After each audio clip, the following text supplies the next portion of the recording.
Hey guys, welcome back to Team and Toast. Grab your coffee, water, tea. I have water and tea. Whatever you're drinking, go and get that. Today we have a lot to talk about. Before we even start, um, huge trigger warning. Huge trigger warning. I just want to put that out there. We're going to be talking about some really annoyingly prevalent and pervasive things in the community. So I just want to put that out there before I even start. Um, Second, oh, someone said Mike. Welcome everyone. Erica, Self, Love, Heal, Honeybee, Yin Yang, Marie, L. Um, hey Erica, welcome everyone. I just want to put like the first part is the trigger warning. Like this is not going to be a fun filled live. It's going to be extremely triggering for a lot of people. So the sound the sound is off. Can you hear can you hear me now? It should not be off. Can you hear me now? No, you can't.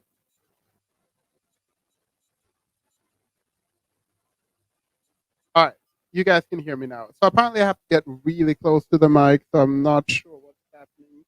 Let me turn it up. Um, I can hear you, but it goes in and out. Uh, Hi. It's going high to low. All right, maybe I should just stay close to the mic. Let me put on a headphone to monitor myself. I've never actually worn the headphone. All right, I can hear myself now. So am I good? Yeah, I got a new mic, and there is a bunch of annoying issues about cloud lifter. God knows what that is. It's a mess. Um, the sound is breaking. Okay, this is a problem. Um, are you hearing me now? All right. I think I have to be really close to the mic, which is really annoying.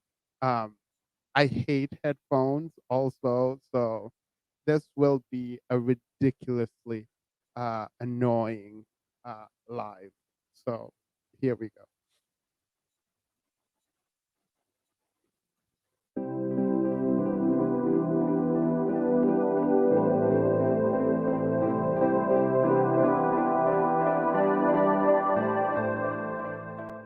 All right. So I hope everyone can hear me. I'm hearing myself, and this is ridiculously annoying. Like I'm hearing myself, so this is all for you. All right. So we're gonna start off today with Kamala Harris, the vice president, and I am going to start with her because I just wanted to start off on sort of a political note that is not so not so weird, right? So here we go. It sounds better when you are close to the mic. All right, I'll stay close to the mic. I feel like a radio broadcaster, and it's really annoying. All right, so do you guys remember when Kamala was running for president of the United States? You remember when she came out?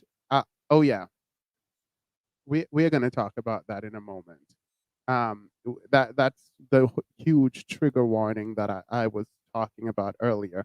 Um, Actually, I feel like another YouTuber that I know and have tremendous respect for, but this is definitely not my style.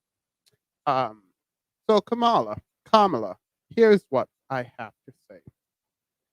When we talked previously about Kamala, she had something very important to say about Donald Trump and about the Trump administration, and that this idea that we, the people, American people, that is, we are gracious and we are kind. But I want to show you the kind of hypocrisy, right? The kind of hypocrisy that happens in politics. So this is what Kamala had to say when she was running for president. Well, first of all, it's about understanding why they are there. And the majority of them are there because they have fled murder capitals of the world. And I think it's very important that when we think about this issue, we understand it in the context of real people and what they are experiencing. So how do you treat, how do you? All right. It doesn't matter what she says next, right? So the sentiment here is that when we think about the southern border, right? Only a year ago, when we think about the southern border, what she thought we should do is embrace people with open arms, and the president is horrible for what he's doing. Now that she is in office and there is a crisis at the southern border and people are coming here, this is what she had to say. Be clear to folks in this region who are thinking about making that dangerous trek to the United States-Mexico border. Do not come. Do not come. The United States will continue to enforce our laws and secure our border. There are legal methods by which... All right, enough of that. So this, if you're thinking that, hey, this sounds very similar to Donald Trump's rhetoric, you would be correct. At the time when Kamala was running, at the time when she was running for president, she had a very different take on immigration and the border, actually, and these notions about laws. Now, it does not actually matter what side of the political aisle you fall on. It really does. What we can all hopefully agree on is that she is a hypocrite, like most politicians. And I know that a lot of my friends are already texting me and they are going to be upset. Uh, I am not talking about Donald Trump right now. When Donald Trump was in office, when the Republicans were in office, I dragged them as they should have been dragged. Now it is the Democrats' time. And it's really unfortunate because I think her and Joe Biden sold a dream to a lot of people who actually believed in the political process. But I don't know why anyone would have believed anything any of these politicians said. But I just wanted to bring that up because I think it is hugely problematic. I forgot she ran for president. Yeah. All right. So let's move on. Oh, a shout out to the Barbs, right? I admittedly like Nicki Minaj's um rap style, if you would say that, though I don't appreciate the content. I think she is really smart with her wordplay. However, if you go through everything that I've done on this channel and you've come to the conclusion that I do not like Nicki Minaj, I think you would be hugely misinformed. I I appreciate, I sincerely appreciate um, being nuanced in the discussion and holding people accountable, regardless of if I like them or not, right?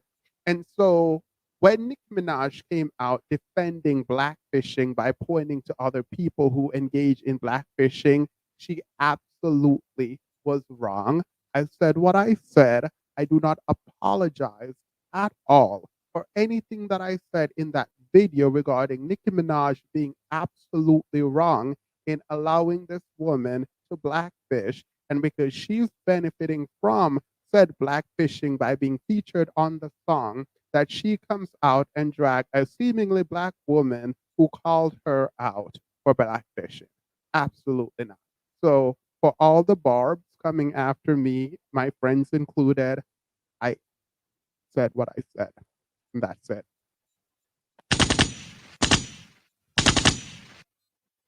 Why did I do that? I shouldn't have done that. And now it's going to be a thing. All right. So let's get to some meaning, some other part of this discussion. Kevin Samuels, right?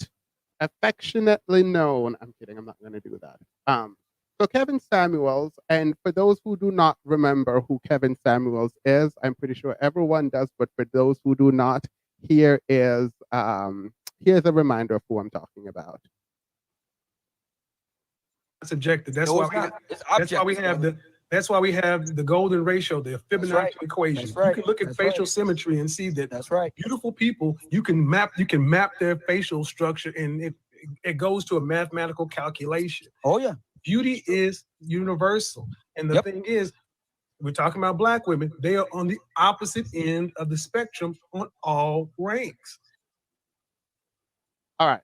So that's who we're talking about. Now, why did I play that video?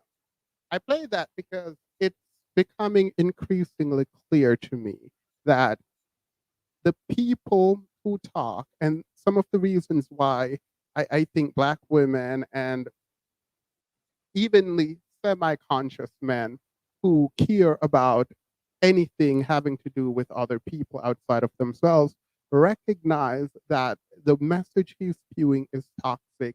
I think the reason why we can pick up on it so easily is because all of what he does, all of it, every part of it, I do not want to hear anything about, oh, but he says some good things here and he says some good things there. No, no, no, no. All of what he does has the underlining point of hatred. So it is important that we understand that this is the basis from which he comes. Now, he did go on to his live and say he did not say this and he did not say that, and he is never going to say anything like that because it would have been silly of him to even go there. All of that he said. So let's be clear. Now, a video of him is going around on TikTok, and this is the video of him telling us, right, that he loves Black women. And the reason you can tell he loves Black women is because he's not telling white women. I couldn't do that with a straight face. I apologize. The reason you can tell that he loves Black women or he doesn't hate Black women, right, is because he does not have white women or other kinds of women on his channel and giving them the secret about how to get Black men. Um, so let's play the clip and then we can talk. Before I play the clip, let me read some comments. I don't know. People were still falling for the political smoke and mirrors on both sides. Yeah, yeah. Uh, as long as Kevin Samuels is speaking, his crap teamers won't let up on this clip. Absolutely not. I love the fact that he went on his live and legitimately told the world that he never said it, like that he would never say some dumb stuff like that. Quote.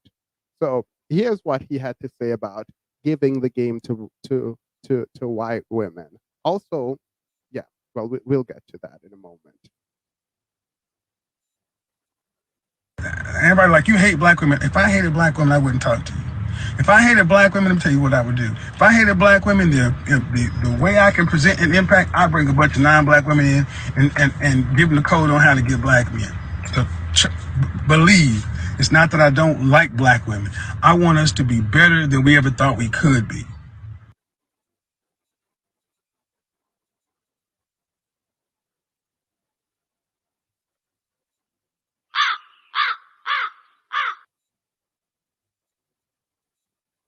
There is no race of women.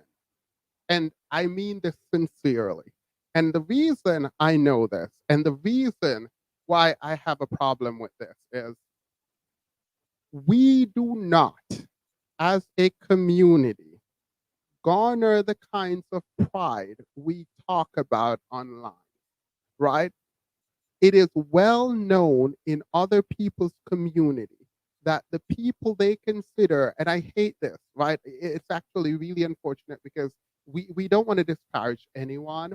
So I'm going to be careful here, but there is an understanding in other communities, and I've heard white women talk about this. Some of these people are my friends who talk about the quote unquote people in their race who do not, who absolutely do not try to engage with other people in their race because they do not find themselves attractive or what have you, right?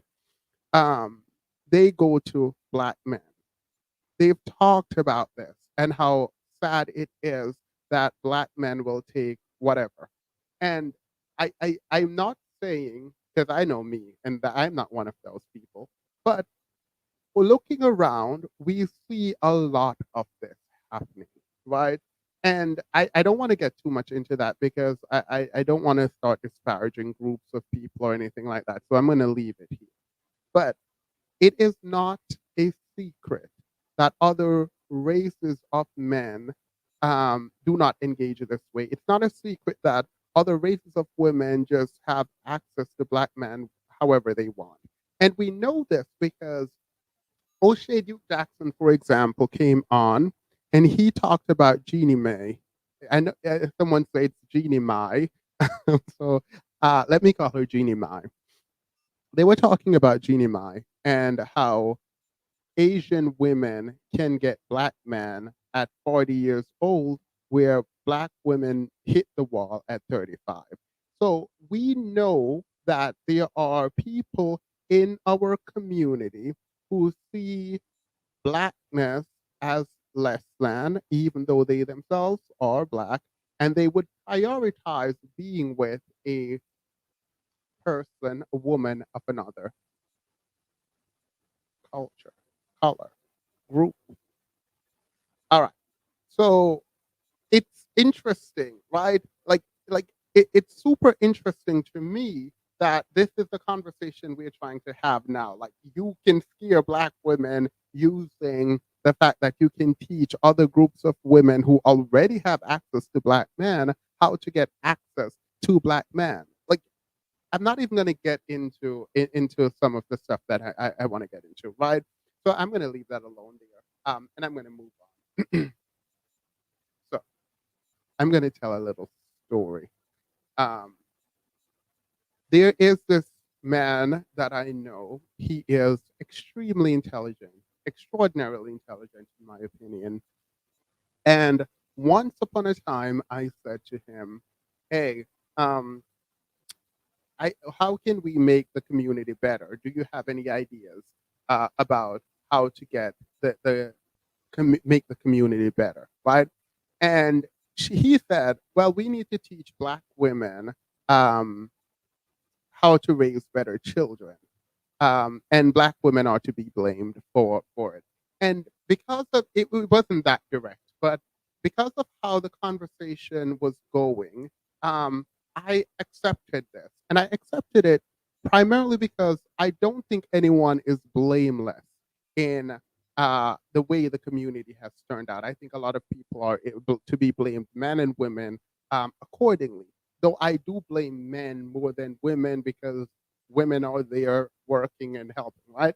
It came up another time, right?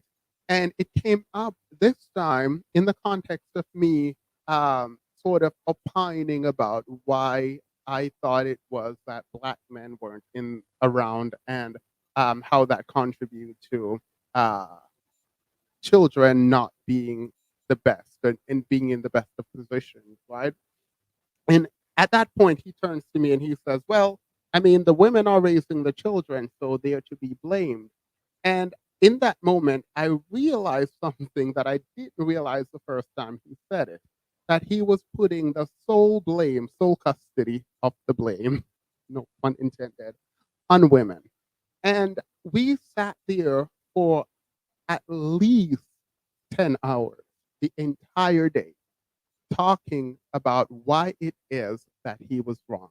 And I sat there not because I thought I was right in putting most of the blame on men, but I sat there because I was trying to figure out if I was incorrect. Maybe he does have an angle. Maybe there is some understanding, maybe that is some understanding that I just didn't have, right? And the more I spoke to him, the more I realized that it was just an unwillingness for him to accept that his father was to be blamed for leaving him by himself with his mom. And he turned out really well.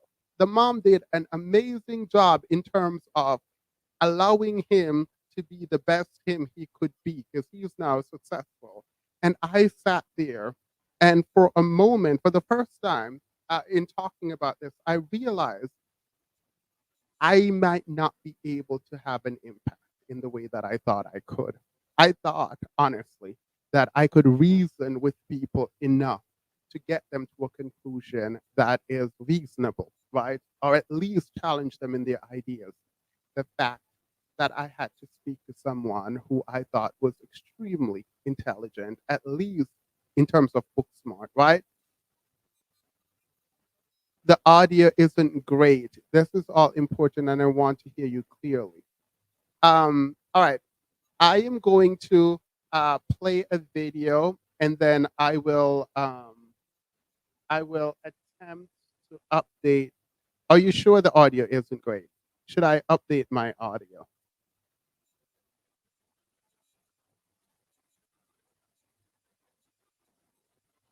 The audio is good though. Uh, he's clear on my end. All right. I agree. It's a tad bit choppy. Audio is fine, at least for me. Audio is great for me. All right. I'm gonna turn up the input, and then I am going to. Can you hear me better now?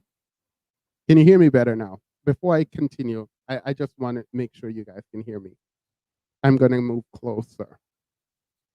I'm too close to that camera though. This is disturbing.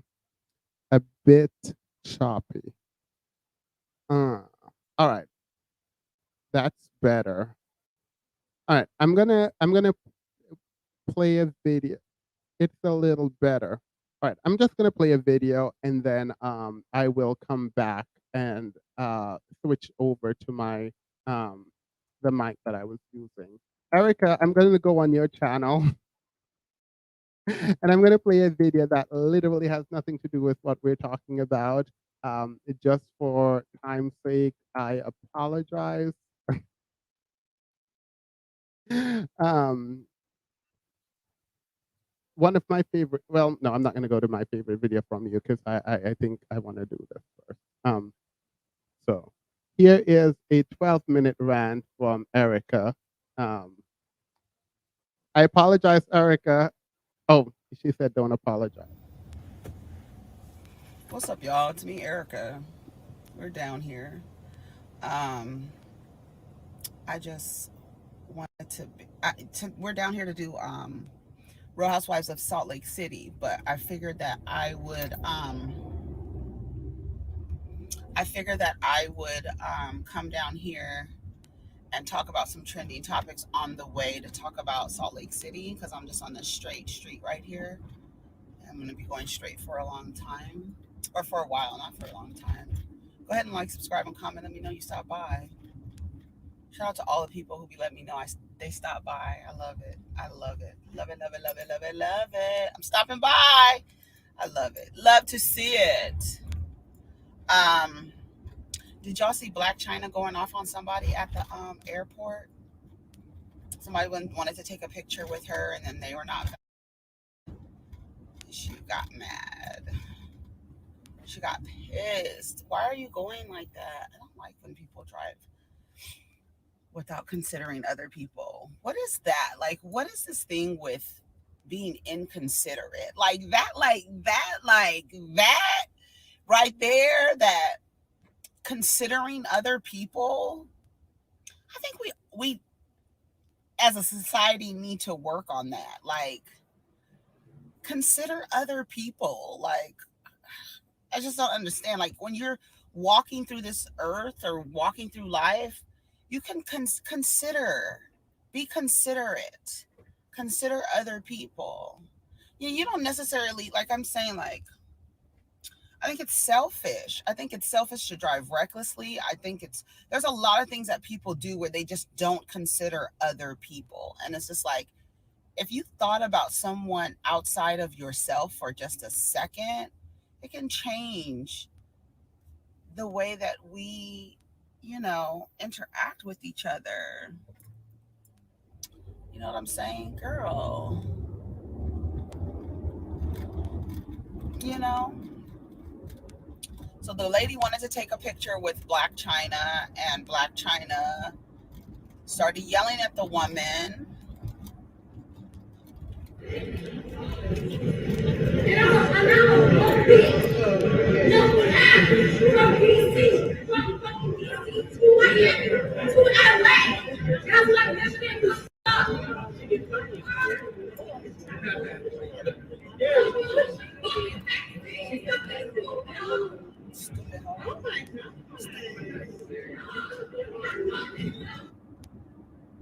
Somebody was like, it's not that serious. Girl, what do you mean it's not that serious? If for her, somebody being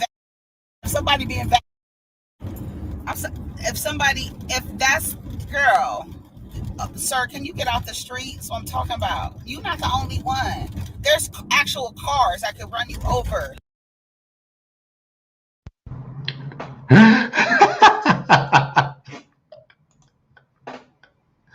Oh my God.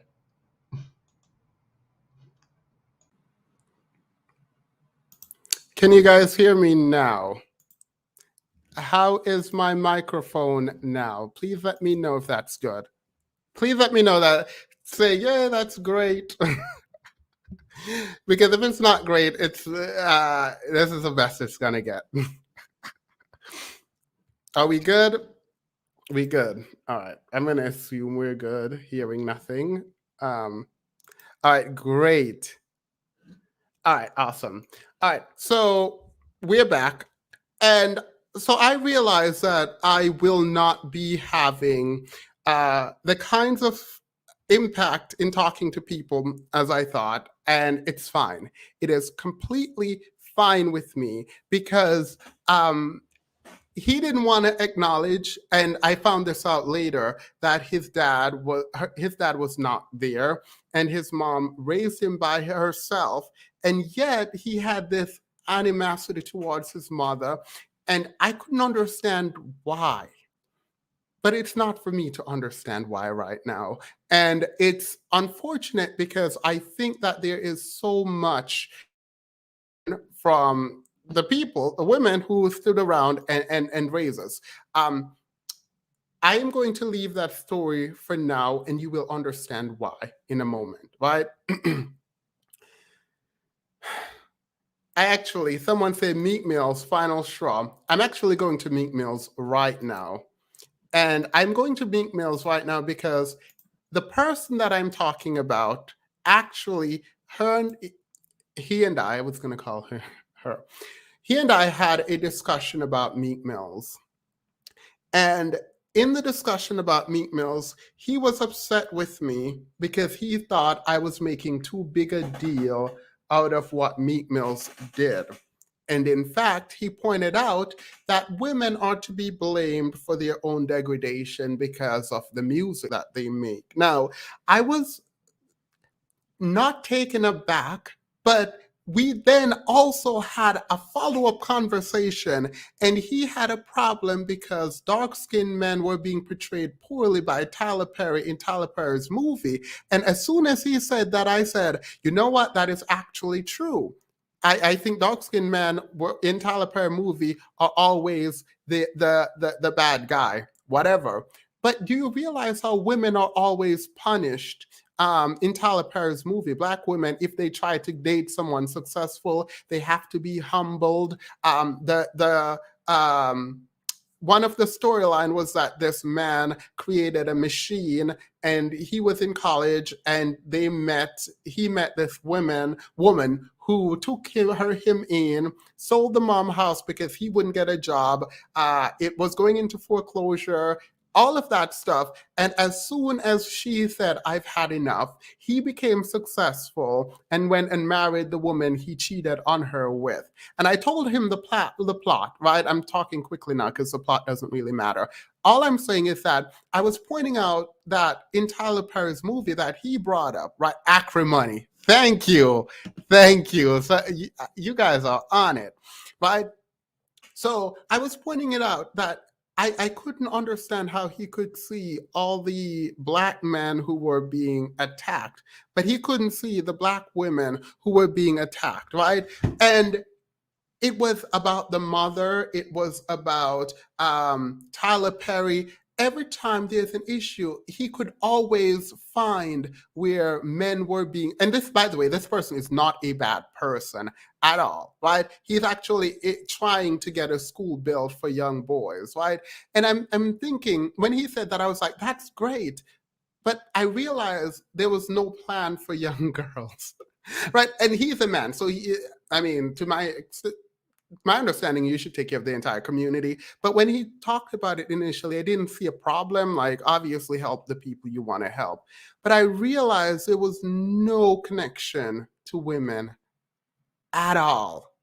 There was absolutely no connection, none whatsoever, to women at all. And it reminded me of a passage in this book, Heavy, and I'm going to read just a little bit of it. It says, and this was after he got reprimanded. This was after he got reprimanded, and I feel like I shouldn't do this now, but after he got reprimanded by his mother to do his work and be safe, the mom explained the reason why I am reprimanding you is because Black boys need to be safe. And he said, I stood there watching you, feeling a lot about what it meant to be a healthy, safe Black boy in Mississippi, and wonder why folks never talk about what was needed to keep Black girls healthy and safe. My body knew something my mind and mouth couldn't, or maybe wouldn't express. It knew that all over my neighborhood, boys were trained to harm girls in ways girls could never harm boys. Straight kids were trained to harm queer kids in ways queer kids could never harm straight kids. Men were trained to harm women in ways women could never harm men. Parents were trained to harm children in ways children could never harm parents. Babysitters were trained to harm kids in ways kids could never harm babysitters. Now, when I read that initially, I didn't have a thought. I knew it plagued my mind, but I didn't understand why.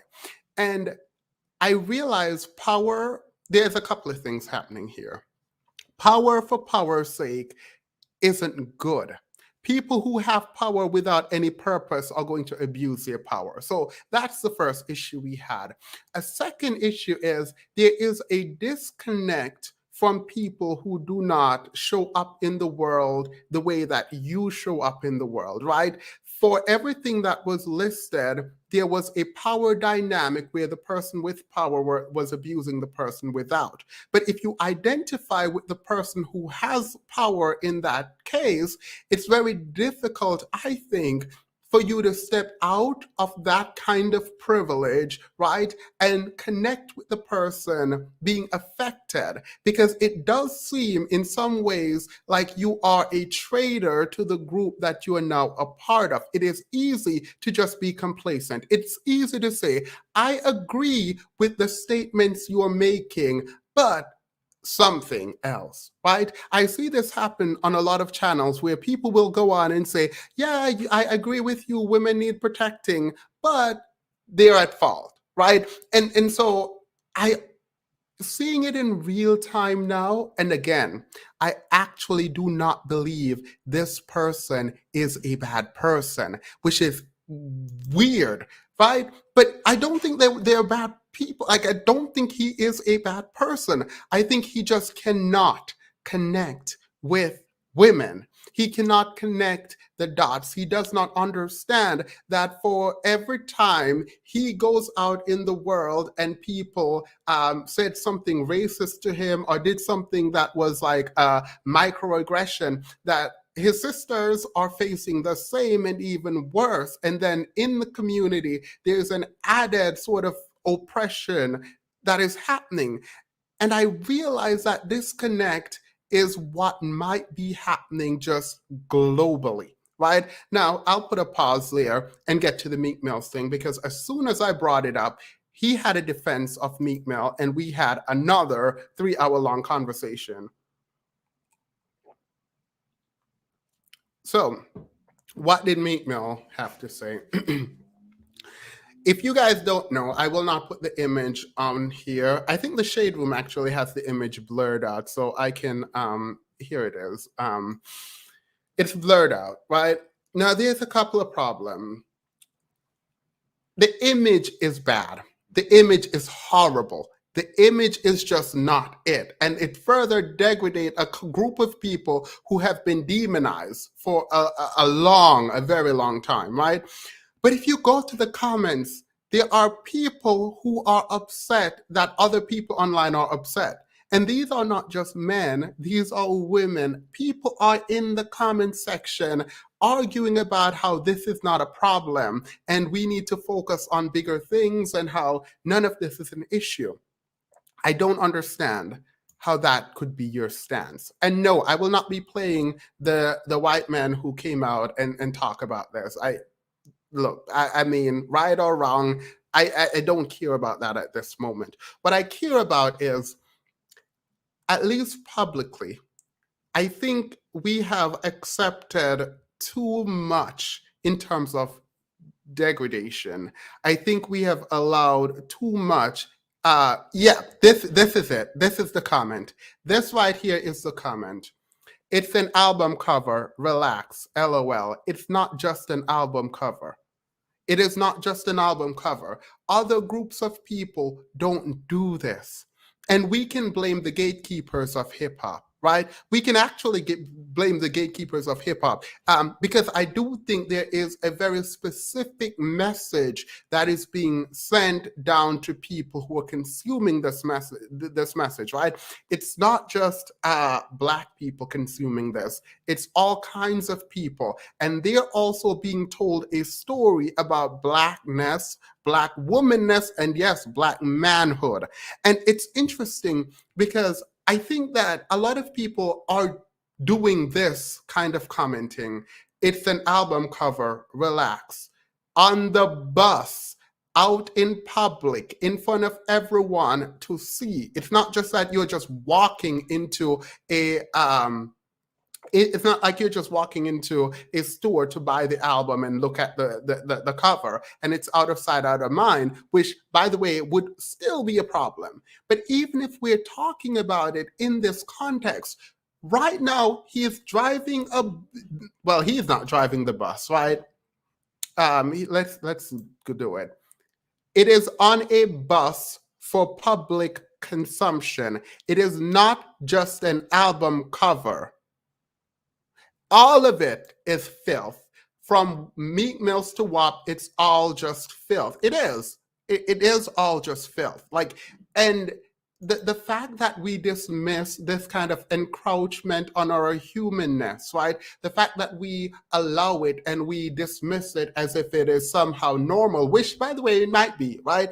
The fact that we're accepting it tells us more about ourselves and what we're willing to accept more than anyone else. How dare you sit there, ask for people to respect and care about the community when you do not respect and care about your own community? I'm talking specifically I am talking specifically to you, Rude Boy. I won't talk about respectability politics right now. I think we are at the point where we talked about what's his name, the baby, right? And how he got canceled for merely speaking things about a group of people, whereas he was allowed, in Dave Chappelle's word, so self-defense aside, to attack and kill people, to embarrass young children online, to punch a woman in the face. I said fist, as the Jamaican jumping out, right? He's allowed to do that because of comments like, it is just whatever you want to add, right? It is just an album cover. It's not that serious. You're belaboring a point, right? Like, all of that commentary is a way for you to disconnect from what is actually going on. And it's going to get more serious, right? And I wanted to go into the colorism aspect. So Meek Mills, I did start Googling about his female partners, right? And when he became successful, he did not have any dark-skinned female partners. Now, you might be asking, why would you bring this up? No one cares. I do. I care. It is the image of the Black woman, the dark-skinned Black woman. And Kaepernick actually did this on his book. And whenever we think about Black Lives Matter protests and over-sexualizing women, so on one hand, we have the hypersexual dark-skinned woman, and the other, it's the Wakandan warrior, right? It exists on this very strange binary. And it's interesting that he chose to put those women on the bus. Now, this was created by a Black woman. The art, his artwork was created by a Black woman. Take that, do with it what you will. But it is interesting to me that we sit here and we allow this to happen. Yeah, the mule or the mistress. That is unfortunate. If you don't know, and if you don't care, I can't make you care. What I can do, however, is play this lady named Sukiana. I don't know. She defended the foolishness, and this is what she had to say. White statues in Italy and Rome and all over the world with them little tiny wee-wees out, and y'all ain't saying about that. Y'all ain't talk about them naked statues all over mother church and them naked angels, and you want to talk about Meek Mill album cover and his black art? A Black woman artist made that painting, and I like it. Okay, someone say I can't hear her. It's fine. She didn't say anything of consequence. Ultimately, what it boils down to, what she's saying is that other culture does this, and in their art, right? And this was done by a Black woman. Talked about the Black woman thing before, right? I don't know what to do with this. It's sad because one of the realities is they don't exist on the kind of binary that we exist on. And so you pointing to other people who have millions, right, of different kinds of representation. Maybe I exaggerated with millions. And we only have one or two. When we have representation, it is and it becomes what people think about the collective. So you don't get to point to the majority culture and see that they can have all kinds of art, and where we only get to produce one for mass consumption. Yes, there are underground rappers and artists that do a lot of other things, right? But when we talk about what we get to consume generally, publicly, this is what happens. So it's unfortunate. It's unfortunate that you have to debate that an image like this, which is bad, needs to come down or needs to be talked about, right? Because people don't even understand that it's bad, right? People don't understand how this is devaluing people within the community. Like, how do you even start a conversation with someone about removing something that they can't even admit is already bad in the first place? Like I just don't know how to do it. Sex sells, and it gets people talking about it. This was all done on purpose. They need to starve. They need to be starved of attention, almost to the point of ostracism. I actually agree with you. Thank you for the super chat. I actually agree with you on this. He then posted. I'm not going to put it up again, but let's continue. I'm not covering this. I don't care about these people. I don't know why I thought that was going to be important. And I was going to do this video and talk about it because a bunch of rapper decided to demolish and just literally break apart a Rolls Royce. Rolls Royce. It's a really expensive car. I generally am okay with capitalism. Like I really am, and I think that we demonize things like capitalism for things that we don't actually know about. Like I don't know, socialism. I'm kidding. And I think that that's unfortunate. But when we think about people who don't have anything, who've never had anything in their lives, and they just become super successful overnight for seemingly doing the bare minimum. Now they probably have worked. Maybe Young Thug was an amazing writer. I don't know. Maybe he's a great rapper. Don't listen to him. Would not know. What I do know is these people are extraordinarily wealthy, and while I don't police how people spend their money, I think this is a horrible way to spend money and to flex.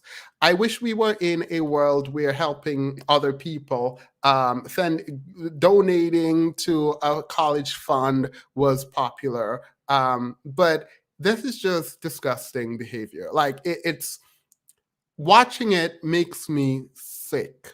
And it's only done to show that you can do it. Like there's no meaning or purpose behind it. It's literally just done to show that you can do it. So I mean, I think this might be the degeneracy that people talk about, but that is just filthy. It is just filthy. Now, the last topic before we get over to the main issue that I want to talk about for this live. These men in the manosphere are disgusting. All right, let's go to Too Short.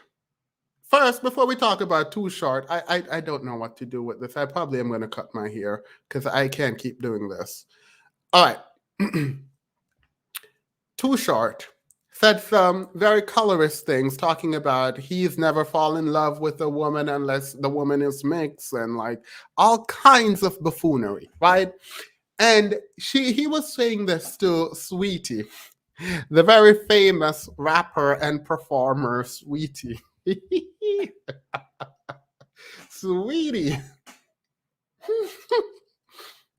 I had to disconnect my soundboard, but I would have played a sound effect right there. Now, Saweetie is one of the best female rappers.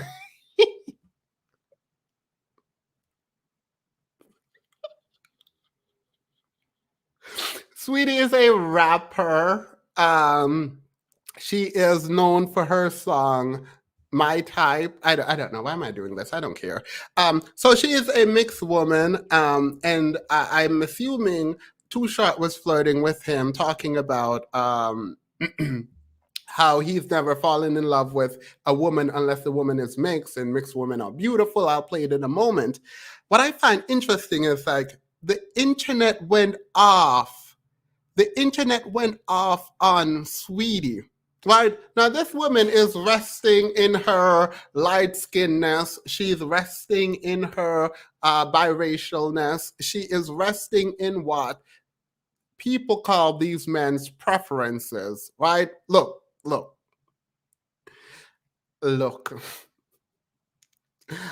I am saying what these people like, right? So she's just there resting in what these men want, right? Their preference. And people got mad at her. I don't know why. I literally don't know why. I'm still very much confused. Even if she said, yes, we are beautiful, right? I would not have had a problem with it because it's not about her. Like if she'd said that unprompted on her own, like sure, have smoke for her like we did that the singer who went triple trash bag with that song Yellowbone is what he wants. Right? Like drag, right? But here we have the reason why women of lighter skin tone, people of lighter skin tone, think that they're better than because of their skin tone, right? It's because of these men who come out and hype them up and tell them that they're beautiful because of their skin tone, and then they engage and date these men. And by the way, if Tiger is any indication of what happens when you date these men, they don't actually treat you better than the dark-skinned women that they're telling you are better than. But that's neither here nor there, right? So we have this man Too Short who is saying all the colorist stuff, right? And yet everyone went after Saweetie. Now, I don't know why. I feel like you go after Saweetie for her music, her performances, but for that, why would you go after not the casual shade? All right, so let's hear what he said, because I've been talking about this forever. And I'm like, nah, you definitely mixed with something. And they would get mad, but in the Bay, you can meet a girl before you can say her name, be like, hey, what you mixed with? And she'd probably tell you that her mama's this, her daddy's that. And mixed heritage women have always been my favorite. Like, I don't think I've ever fallen in love with a woman that wasn't mixed. Really? And the debate did that to me. Really? Because it's something you get, I feel like that way about life too. Like biracial babies are, you could take the two ugliest from different races and make a baby, and that baby just be beautiful. It happens all the time. It's laughing, but it's true. Bruh.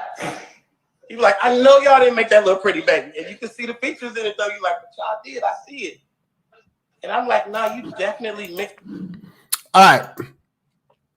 There is no one in the world who can come on here and say that's not colorist, that's not featurist, right? Like, this is the epitome of colorism, right? Now, this video the interview happened a while ago, but it resurfaced now, and he came out to apologize like a day or two ago, right? So this is his apology. And I mean, I guess this is for you guys, because obviously I don't.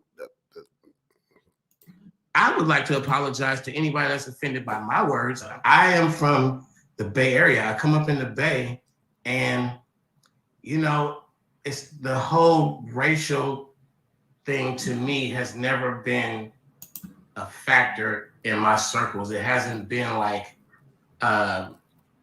because you're one race and somebody else is another. We don't like you just because you're that race. We don't like you because you look like that or because you speak like that. And in the Bay, there are a lot of, I would like to apologize to anybody that's offended by my words.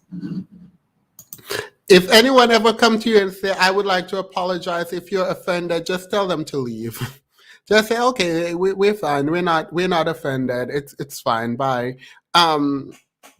You're not sorry. This is what, and the thing is, you should not be sorry. Right? You are sorry, right? Like, it's not like this is something you did and it's over and done with. No, what you did highlights something about who you are. Who you are and what you believe is the problem. Apologize for that. Like apologize for being you. Apologize for promoting degradation. Apologize for that, right? Like, no. How dare he invoke anywho, let's continue. So I was watching, I actually cut out the second half of this live. Thank you, Deanne. By the way, I watched your segment on The Honest Truth. And so there's a couple of things that I want to get through with Glendon Cameron. How do I start? All right, let's start with the honest truth. There is a part of his life that he did, and I want to bring it up, not for what he said, but there was a gentleman who came up. And I kind of want to talk a little bit about that before we get deep into this issue. And then I'll drop the link so we can all come on, right, and talk. So a young lady in the discussion about the manosphere and Glendon Cameron, and he's a pedophile, in my opinion, based on what I see. It's not confirmed. But I'm going to retract that statement and say this is pedophilic behavior. Not that he's a pedophile. I do not know that, and I should not have said that. However, when we think about what he said and how he likened himself to R. Kelly, I think that is extremely telling about, again, the messaging that's coming out of the manosphere, right? Now, let's look at Jonathan, right? Let's look at the honest truth and what he talked about, and I'll play a little bit about it, right? It is interesting that a young lady came on his podcast, his YouTube channel, and was telling her story about when she was, I think it was 15, she started dating a man who was over 21 years old, and she thought it was okay. That is not okay. To that young lady, I say, please go get therapy, and please at least consider that that might not have been a normal relationship, or as normal a relationship as you thought it was, right? You were underage. Well, you said you were not underage, but seems to me and sounds to me like you were. But please do get some help in that area, right? All right. So right after she went up, this man comes on. So let's watch. I'm going to play a little bit of Jonathan speaking to that young lady, and then we are going to go into the man that came up.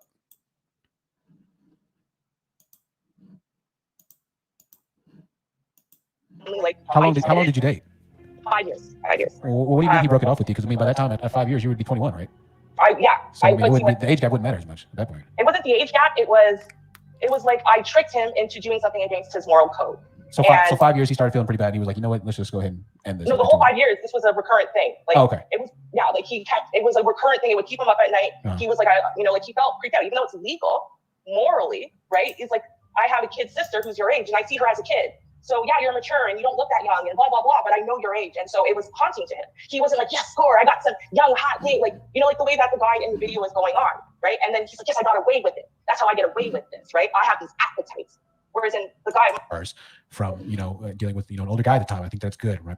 But there's a lot of things that can happen when you're talking about, 16, 23-year-old. And so we have to be very cognizant and careful of, appropriating that type of relationship, because ultimately, I mean, maybe it's not illegal. I don't know. I just don't know anymore at this point. It sounds like it's not illegal, but that's why I'm trying to clarify. Like, I'm literally, the reason why I told my story is because I'm saying I am the 1 in a million that is 16 and thinks that differently. That, my average friend age was about his age, which is why it was like, oh no, she doesn't stick out at all. She's not, you know what I mean? And the reason why I'm saying that is because even though it's not illegal, because it's not, in a lot of states you got 16 or 17. Like I said, in Canada until maybe 5 years ago it was 15. Some states, I remember when I was a teenager, there were states that the age of consent was 14 and 12. So with that being said, it doesn't matter if the age of consent says you won't go to prison, right? Because we have to look at the mentality of the child, right? Or the young adult as they're coming up and say, well, can the average, even though it's legal, what is that man looking for? Is he looking for 16 and 17-year-olds? And why is he looking? By the way, the only reason I am playing this part is because you need to understand that she said it was legal, because the man who is going to come on is going to say what I think is one of the most vile approaches that is taken on the manosphere. It is using the law, right? And if you go to Alabama, well, let's not do this, right? But it is abhorrent to me that people will try to escape using the law. And it's interesting because slavery was legal. No one would argue that slavery was morally okay. So we're not even going to get into this weird tit for tat thing where you're like, oh, it's legal, so they can do it. Absolutely not. Like, no, the law does not morality make, right? Like, we'll get to that in a moment. Looking for that? Is he looking for that because he wants to control them? Because he wants to mold them into a particular image? Because he knows that, he doesn't have to behave a certain way with these young girls because they're so easy to confuse and to manipulate and to gaslight, right? So, like, if he had been targeting, if he had been trolling the high schools, looking for someone younger online, we didn't have online dating back then, it would be one thing, right? And then I would 100% agree with you that the relationship didn't go badly. No, that's predatory behavior, right? And I think we have to clarify that even though it's legal, it doesn't change the morality of it, and it doesn't make it okay or better for a grown man, a 29-year-old, a 39-year-old, to be looking for a 17-year-old or a 16-year-old. Like, what could they possibly be looking for? Sure, sex, but you can have sex from anybody. So what are you really looking for? You're looking for manipulation and control. So what age then? And so let me just ask you this. I'm gonna move on to the next caller in a couple of seconds. What age? He got to say what he wanted to say. I wasn't upset at all either. You'll understand. You'll see when I'm upset. But I just wanted to let him know how I interpreted the situation, man. I don't see it, and I understand what he was saying. But on my channel, I don't just go hard on women, because they have enough of the men trying to destroy them online. Also, when I do decide to point out what might be happening or at that particular situation. 18. Okay. Maximum 4 year. I think at 18, we could probably do a 10-year age gap until the age of 25. Because 25 is when your brain is fully formed. Okay. That's when you are now actually scientifically an adult. So that's when you should have free reign. Okay. Sounds good. Thank you, Ruby Red, for your stories, for your personal experiences. I appreciate you calling in. We're going to move on. But thank you so much, okay, Ruby? Thank you. All right, here it is. Sorry. Thank you. All right. I appreciate Ruby Red calling in. We're going to go ahead and go on to Not Your Business. Not Your Business. The floor is yours. Go ahead. What's going on? Not much. Not your business. Is this D? Hello? Yeah. Is this D? Can you hear me? Yeah, I can hear you. Okay. So I just caught a little bit of the show. Uh-huh. And I saw somebody talking about Cardi B and all these women doing stripping music, and you sort of like got upset. What's wrong with that? He was making a good point. Uh-huh. So why were you trying to run him off when he was making a good point? No, I wasn't trying to run him off at all. He left on his own fruition, but he got to say what he wanted to say. I wasn't upset at all either. You'll understand. You'll see when I'm upset. But I just wanted to let him know how I interpreted the situation, man. I don't see it, and I understand what he was saying, but on my channel, I don't just go hard on women, because they have enough of the men trying to destroy them online. Also, when I do decide to point out what might be happening or that particular situation, talking about the women being proud of teaching their daughters to be strippers or whatever it might be, I don't approach it from an anger perspective, because being angry at them is not going to do anything or change anything. So I'm very careful when I let guys tell stories like that, because what happens is we'll end up talking from a manospheric or a manosphere type of perspective or narrative. And I don't like to do that because I already hear a lot of the manosphere, right? So I give my version or my interpretation of how I see the situation. I see what you're doing. Also, the lady that was talking, she talked about being in a legal relationship, and you somehow had a problem with it. If it's legal, what's the problem? Are you speaking about the girl that was 16 with the 25 or 23-year-old? The girl that just talked? If it's legal, what's the problem? Well, I guess that depends, on whether or not you choose to peg legality as being. Yeah. So I needed to play that. Yeah, no, I trigger warning. From here on, it gets worse. It's gonna get really bad. That's the only thing I wanted to play from the honest truth. But I just wanted to stop for a moment. If it is illegal, what's wrong with it? Like that was the question. So a lot of these people are deciding to go as young as they can without being legally culpable. Morals don't matter. Just they don't want to be legally culpable. And I think that is unfortunate.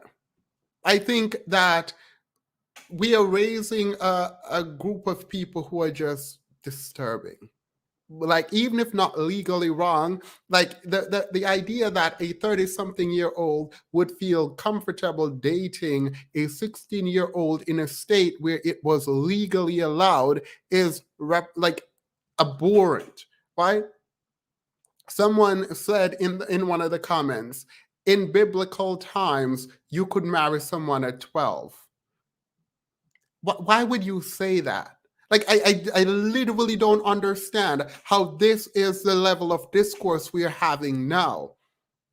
Kevin Samuels promoted, right? A lot of people, and by promote it, let me be very clear, because he never said go date an underage girl. He says younger women are better for all these reasons. He said when you hit 35, you hit the wall. So the conversation happening in the manosphere about women and when they are viable partners, it's becoming really sick. And I do hope that this goes beyond just commentary on YouTube, right? I do hope that there are people who are taking steps to take corrective actions, right? Now we're going to go to an interview that happened on the Lead Attorney's channel. And this is where it's going to become really disturbing. So I will let you know that if you are sensitive to these topics, it is best to leave now because it's going to become really disturbing now. And watching this man, Cameron, let's just call him corporate citizen because that's what he calls himself now, right?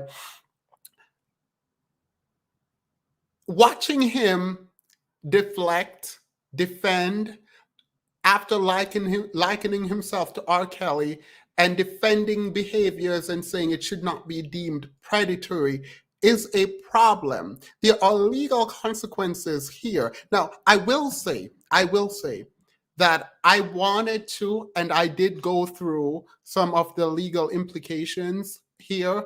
I will not be making a video on that. I will not be going through some legal issues involved because I do think that after a while people start trying to clean up what they've said previously. I went back and the video was taken down. I know that he's probably in the process of trying to clean this up from a legal perspective because he was not as legally protected as he might think. And I think this is catching up to him now, or he's catching up to the fact that he might have said some incriminating things. So let's watch and be cautious. I will put the link out in like 10 minutes. So let's do this. Yeah, people started reporting him and we'll see what comes of it. All right, let's do this. Let's watch some of this interview. And by the way, I saw you, Dean, saying that Anton held him accountable and he did. I will say that. I think this was meant to be a cleanup interview that he just bombed. I'm calling him corporate citizen because I just don't care to call his name. So let's go.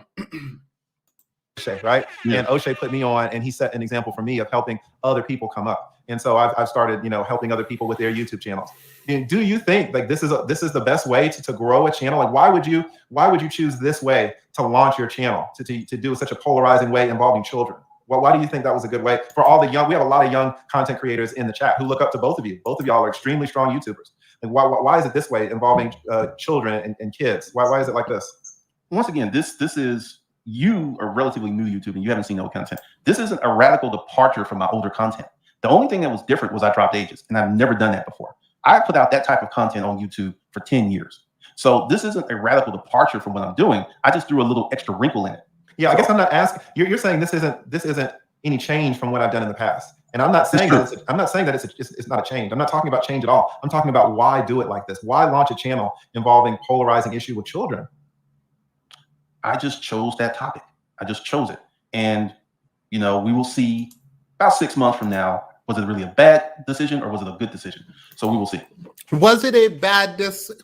So he is making a YouTube business decision and he decided that using children in the way that he did. If you don't know what we're talking about, please look it up. I'm not going to go any further. If he's saying that he did that to increase his subscriber count, and he will know if it worked in a couple of months if people start subscribing to his channel. Now, Anton is going to point out that, well, you were telling people how to be predators. You were not just making a commentary generally. You gave people an instruction manual on how to be predators. One of the things he suggested was that if a person, a child, right? Because that's what these people are, children. If they are with parents who care about them and seem to be invested in their life, you want to stay away from those people. That is predatory behavior. Point blank, period. Like, there's no argument there. And it's interesting because all he did was deflect. Let me continue. And how do you determine what's bad or good? How the channel is it?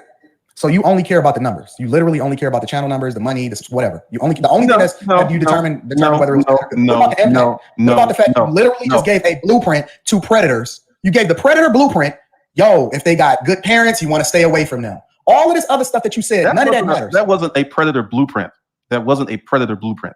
Because one of the things that I was doing, and like I said, we will see in the future, will this have a deep impact? And that's a good point that you made about impact. Because Disruptive Male had a serious impact, and I want to duplicate that with this new channel, but I want to separate. You don't get to deflect, sir. The blueprint here is that you are telling people how they should be predatory, right? You are telling people that if these children have good parents who are around them, then you stay away from those children. That is an instruction manual. Like, what do you mean about impact? The impact you're having is detrimental. And this is not like the reason I'm talking about this in this way, and it sucks because the age that people keep thinking about viability and wanting to viability, not in the sort of pregnancy way, but in a colloquial sense, just FYI. Whether or not people, I'm not using consent for a very specific reason too. When we think about how these people talk about young women and how they demonize aging and the aging process and how you want younger and better, and they try to get women younger and younger, and 50-year-old dating coaches are talking about getting young women and holding this up as if it's some sort of badge of honor for an old man, right, to be dating a 19, 18, 17, 16, even if you want to bring it up, 20, 21, 22, 23. At this point, we're saying, and after 23, I guess your brain develops and you're fine, but when you are an old man on the internet telling people about your exploitation of young people, I do hope there are consequences for you, like legal consequences. This is disgusting. This is disgusting behavior. I don't care if it is legal. It is disgusting, like legit. And he's sitting there just kind of brushing it off. Like, I don't even know how you engage in conversation with someone who is doing this. And it feels like the interview felt like it was supposed to be a, oh, you can defend the manosphere all you want. He is exactly the manosphere.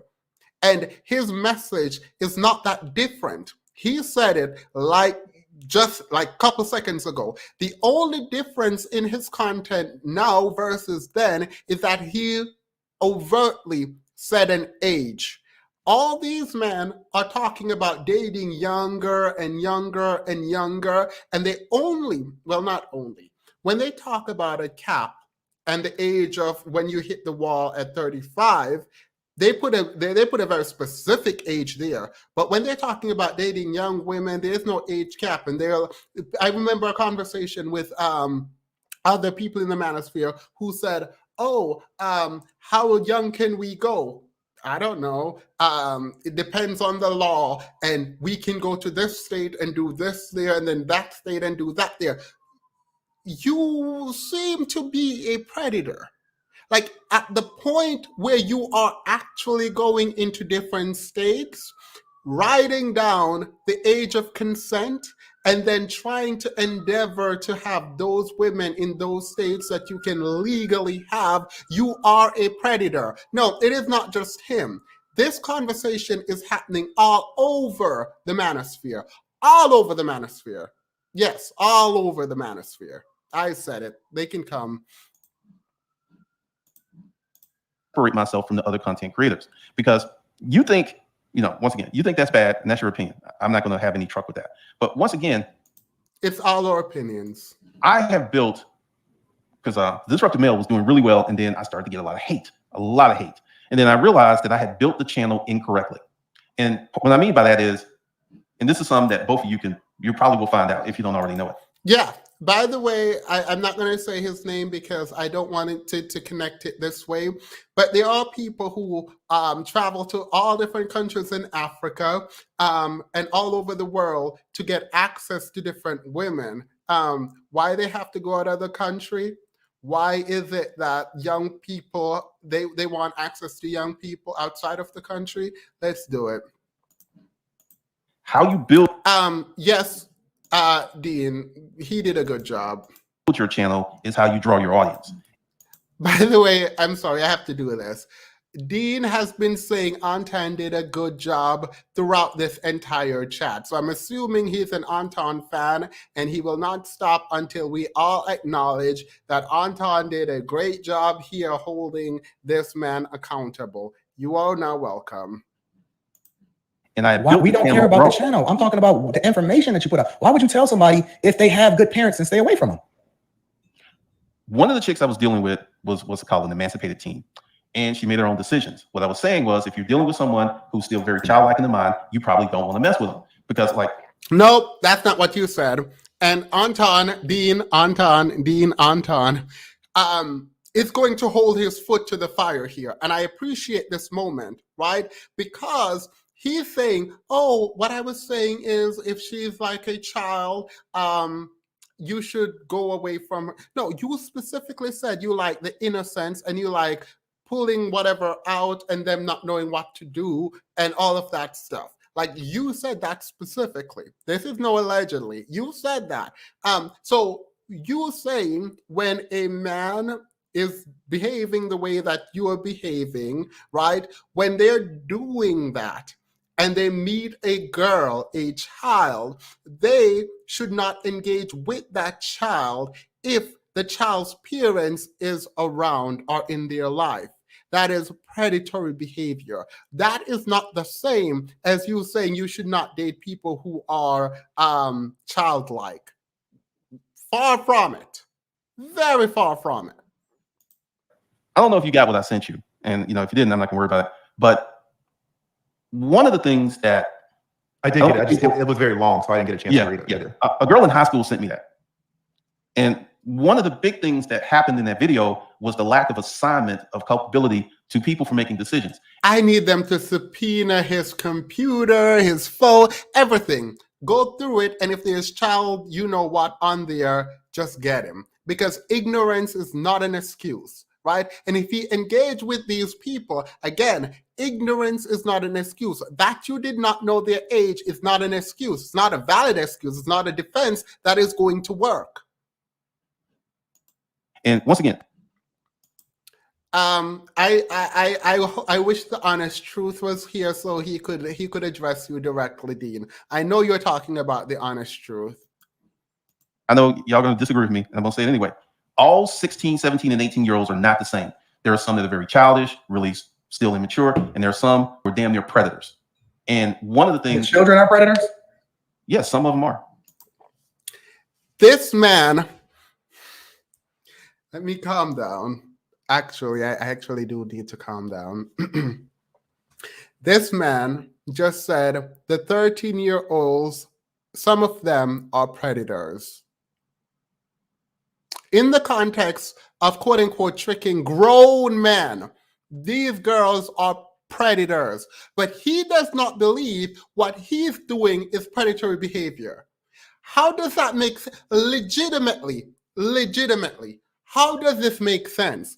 You can sit there and you can do a mental gymnastic to get to the conclusion that children, 13-year-old children, are somehow predators, but you who go after them, grown men with seemingly money and access, go out of their way to have access to these young girls who give the instruction on the internet to other men like him, right? That if these girls, these children have the appearance in their lives, you should stay away from those children.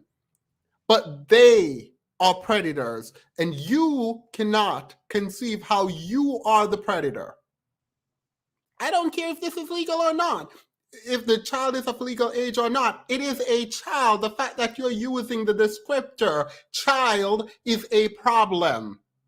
You are a grown. But you said that you wouldn't consider your behavior or R. Kelly's behavior predator behavior. Well, if you look at the title of the video, I could have been a predator. I looked at what you said. You said that you would not consider that predator. I'm talking.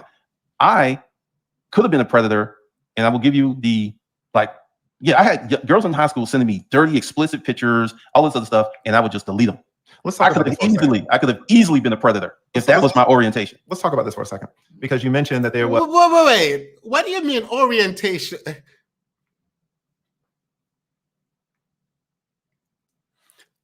I don't know what this orientation thing is, so I'm just gonna move on. Was 15 in your first video. You mentioned that, and you changed it in the second video, so I'm gonna get there. But in the first video, you said that there was a 15-year-old. You said, quote, "We were just talking and stuff. I just talked to her. She'd send me dirty pictures. She was running, 100 miles an hour, right?" Then in the second video, you said, well, because now I think we can all agree that's a crime. In Georgia, guys, that's actually well, I actually never met her. I never chatted. I mean, we talked because I didn't know she was 15 until a little later, and that was one of the issues. So let me just jump in. What I'm telling you is, if you're talking and getting nudes from a 15-year-old, that is a crime in Georgia. That's the sexual exploitation of children. Yes, it is. I hope they use all this against him. I hope. You want to know what I wish? I wish all these men are actually this dumb, right? And I wish they come out and they brag about stuff like this so they can get caught. No one, absolutely no one asked him to make that video. He just came out, likened himself to R. Kelly, who is... So R. Kelly, who has been convicted, you decided that you were going to defend him. First mistake, right? Second mistake, and maybe not mistake, this is God, right? This is, if you believe in a higher being, this might be the higher being, right? Pushing him out to come forth and defend his brother in crime. And you decided not only to defend him in the hypothetical. You know how these people like to come out and play devil's advocate, like, well, I am not the one who is saying this, and while I won't be involved in like those things, we can understand how. No, he came out and he was like, yeah, I could be like him, I am like him, and it is his appetite that got him there, and I have to I have to withhold my own appetite. Come out, all of them. Let them come out and say it so they can all go to jail, go under the jail. It's a felony grade crime, and it goes from 5 to 20, right? 5 years to 20 years. And once I found out she was 15, I stopped talking to her and I deleted the pictures.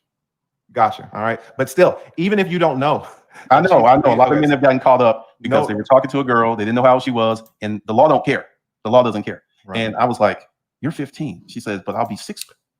I think he needs to be investigated. Like, I don't think at this point, like, we should be guessing here or guessing there. I think he needs to be investigated. And I don't say that lightly, right? Like, I do think so. Like, this is wrong. And the fact that he's sitting up here defending it, like, I feel like this interview was done to be a cleanup interview, for him to explain that, oh, I misspoke at this, and like, you know, just lie all the way through and then come out on the other end. Instead, he just doubled down. You have children pictures on.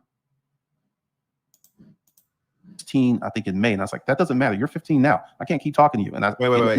Now I'm confused, because you're saying, well, when you found out she was 15, then you deleted the pictures and you stopped talking to her. But you said in the second video that she actually wasn't 15. You said that she was 16, and you just lowered the number to make it more polarizing. Well, I lowered the numbers of the girls and their mother, and not that one, because there were many girls. So not that one in particular.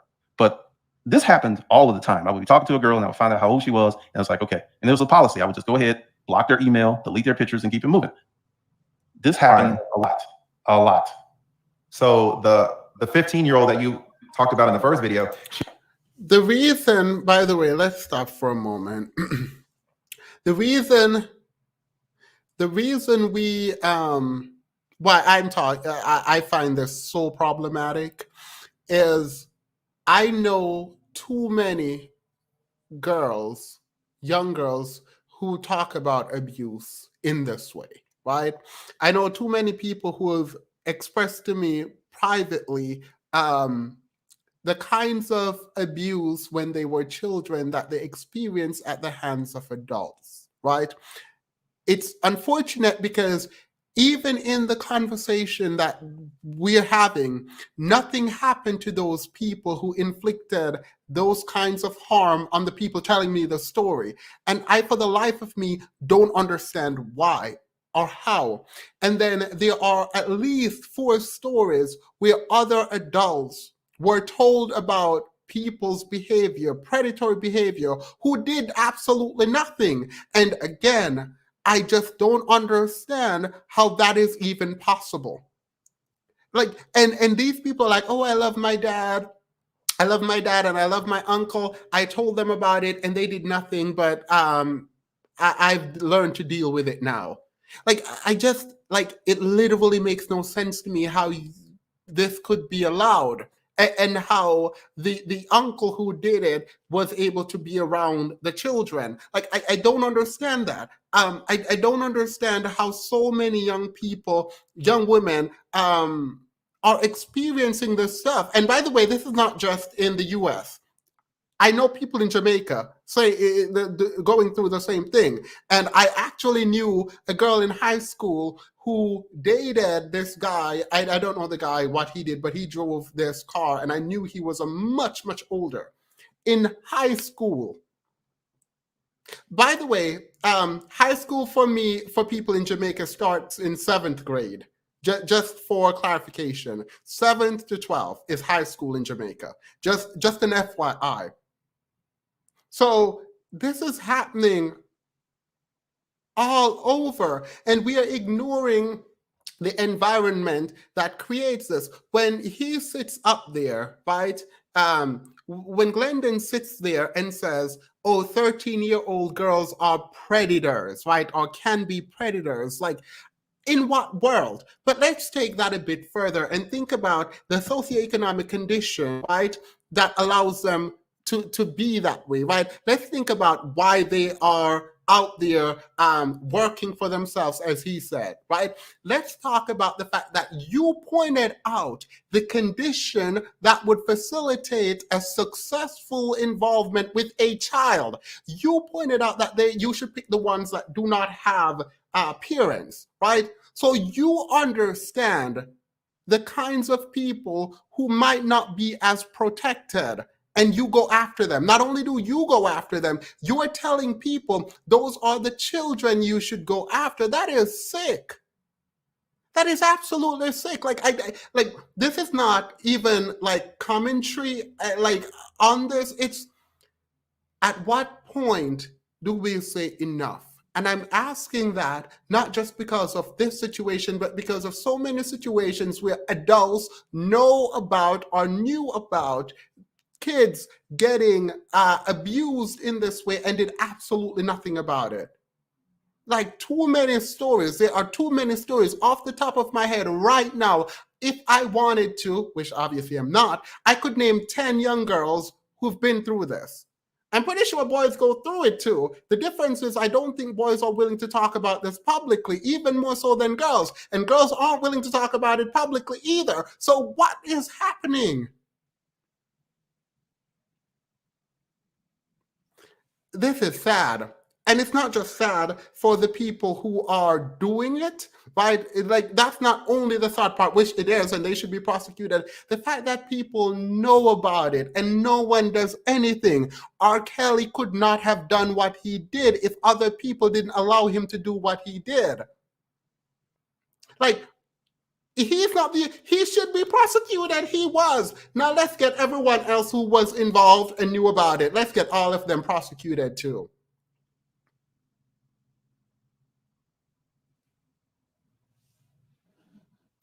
She actually was 15, but when you found out she was 15, then you stopped talking to her and deleted the videos? Well, I didn't have videos, just pictures. I'm sorry, you're exactly right. Deleted the pictures? Yes. Okay. How do you feel about that, Anton? I think it's nasty. It's so nasty, man. And I think maybe it's, you know, the ironic thing that I'm trying to figure out, because I say this regularly. I say I need to be the man that I would want my daughter to marry, right? I'm a reflection of the thing that I would want my daughter to marry. And I've heard Glendon admittedly say that he has a daughter. And so I'm so confused because TLA, one of the things that you said in the show was that, you know, one of your blind spots or handicaps, so to speak, figuratively speaking, was that you don't have kids, right? So you don't understand what it means to truly love and be passionate about the well. You know, sons are different. They rough and tumble. You want them to go through stuff or whatever, so on and so forth. I had a young man that I almost adopted. That was my nephew that lived with me. And I wanted to push him. I wanted to go through stuff. You know what I'm saying? Whatever. But daughters out of your own, that's yours. And then you can sit here and justify the idea that you was sitting there in grave detail talking about it ain't nothing like going with a young girl and she's 17 and I did her about 15 times. And even after she told me she was 17, I kept doing it to her, but she was a lot more graphic and all of this stuff. You have a daughter, bro. That don't bother you? Like, even outside of the law, outside of what was, because slavery was once legal. They don't mean that it was right. We're talking about morals and ethics and character. That don't bother you, bro? Honestly, that you got a daughter? My daughter and I have a very special relationship and she kids me. The question is, would you want your daughter to date you? Are you the kind of man your daughter would date? He doesn't answer it. He doesn't answer any of these questions, right? Like, he does not. He deflects and he acts like he's writing with that pen he has. Like, what is this? The only good thing to come from this is I think that he will make enough inconsistent statements to make him completely useless, right? Like, anything he say is going to just be completely invalid right out of his mouth. I mean, she's like, hopefully you won't be dating someone my age. So my daughter knows who I am. She accepts that, and I accept her. And she makes her own decisions. She tells me she's a virgin. I have no other proof, so I believe it. But once again, I am not one of those men who will push and press my impressions upon my offspring. Because from my experiments, from Craigslist, I know kids will do a lot of different things. A lot of different things. I didn't hear this part. From his experience, this man just said, from his experience, he knows that kids will.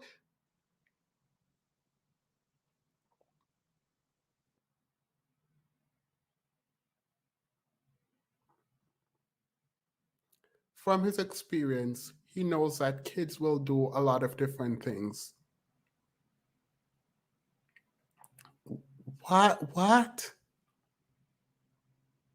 Someone said the honest truth is in here. If the honest truth is in here, I'm going to send you a link because I actually watched something in your video, and those men who came on, I can't. One man was like, "What did he do? It's illegal. So what's wrong with that?" Like, whew, it's a lot. That's exactly what our role is as a father, to push our impressions on our kids. We want them to be better versions of us. That's what we're supposed to do. What are you talking about? What I'm talking about is, all right, I have some friends right now. They have a 16-year-old daughter. They're good people. She is wild as hell.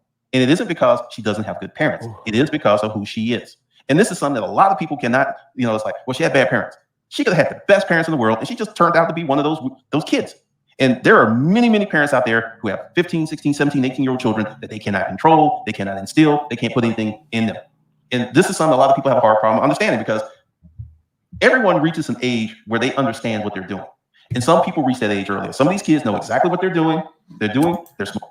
You keep, I think Anton said this. I was skipping through, so I don't really actually know what they said. You keep referring to them as kids. What do you mean? I'm sorry, I'm shouting. I'm going to lose my voice tomorrow. It's fine. What do you mean? Some of these kids knows what they're doing. You calling them kids is already a problem. You referring to them as kids means you understand. Like, this is ridiculous. Honestly, growing up in Guyana, that's very, very common. Both boys and girls think about these things. Ask any Guyanese, the statement after 12 is lunch. They will tell you what it means. Yeah, no, I've seen it. Thank you, by the way, for your super chat.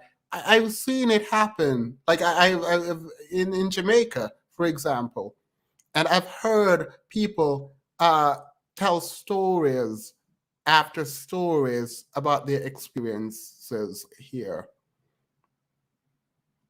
This is sad.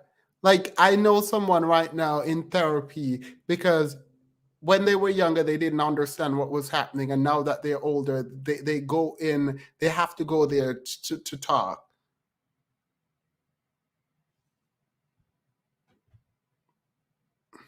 Yeah. Thank you, Zizi. This is yeah. Smoking, they're having sex. But you just said it, Glenn. You said they kids. Why would you, as a grown man, be interested in somebody whose brain isn't scientifically, and you know this for a fact, proven to be even developed until their 20s? Why would you take advantage of that as a man that not only is a grown man, you have power, you got resources, you got cars, you got all of this stuff that you know are enticing to children? You calling kids out of your own mouth. Why would you even consider that, bro? Why would you consider talking to a 16-year-old, a 17-year-old? Why would you be having conversations with somebody that looks like they're 15 years old? First of all, now there were some of them who looked like they were 15, 10 years old. I didn't even talk.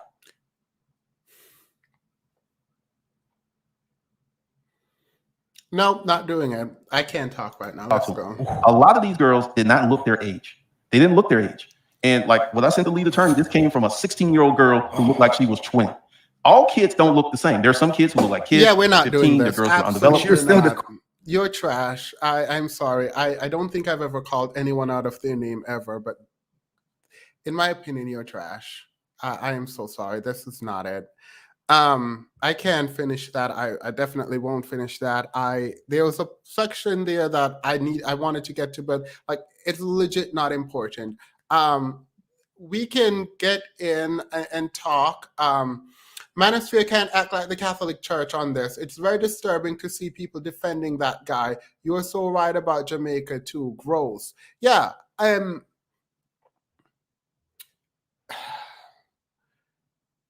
These people, predators, come in all race. Like, this is not, for me, I don't actually care much for the opinion of other people on this. I don't really care about race at this point. I don't think it's important. There are children involved. And this is why it's very difficult for me to even consider being a father, because the way I'm legit not even, I don't know how you even think about this in this way. And this is why it's such a sick mentality. How do you make sure you protect kids when you send them out into the world, like for school or what have you? There's no sure way of protecting them from people like this. Like, this is ridiculous. And when we think about all the absentee fathers, right? And when we think about how mothers who are alone with their children, right, have to work and not be in the home, those children, in this man's own words, are quote unquote they're victims, right? These children in broken homes become these people's victims, right? Like, I don't understand. So not only are you guys preaching about sort of pumping and dumping, which I just learned the other day meant that you impregnate women and then leave, right? you now not only create a really horrible situation for the child and the woman involved. That's not just the issue. Now these kids are open to predators, right? Like these kids with a parent who cannot always be there in the home, they're open. They're just open. And we get predatory behaviors like this. And it's just, how do you, like, I couldn't have this conversation with him. I literally could not have this conversation with him. The fact that they're like trying to talk to him about this and trying to explain why it's bad, like, no, we're not doing that. No, I'm not gonna, like, it's interesting because like it feels like people like, let me explain to you why you're wrong. No, you are wrong. You should be under the jail. How do we start the process of getting you in jail, in prison? Like, this is wrong. Like, how do you want, like, he talked with so much, like, I don't want to use the word passion, right? But there was this light in him when he talks about inexperience and like what he does and all that stuff. And it's like, how are you this graphic about something this serious so openly? Like, are we in a culture where people actually feel like this is okay? Like, think about that, right? Did we facilitate a culture in which people just feel like they can come out and talk about this? I read a chapter of the book Heavy, right? Not a chapter, a small paragraph. And we were talking about how different people were socialized to attack and dominate other groups of people who are less strong than they are. Here we have a grown man who seems to have resources, and he's going after children. Like, even if he's saying, oh, which he tries to explain that, oh, it wasn't actually 15, it's 16. At this point, I'm inclined to believe it was less than 15. Like, at this, you said 15 so calmly, it feel like you thought 15 was like a legal age, and then you realized it wasn't, and you changed it to 16. So at this point, I feel like you don't actually know the age of the people you were with.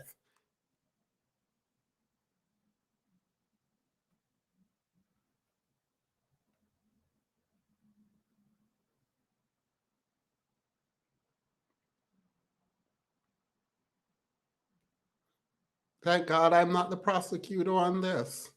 Thank God I'm not a prosecutor, because, oh, the world would hate me. Absolutely not. I just put the link up. If anyone want to come on, please feel free to do so.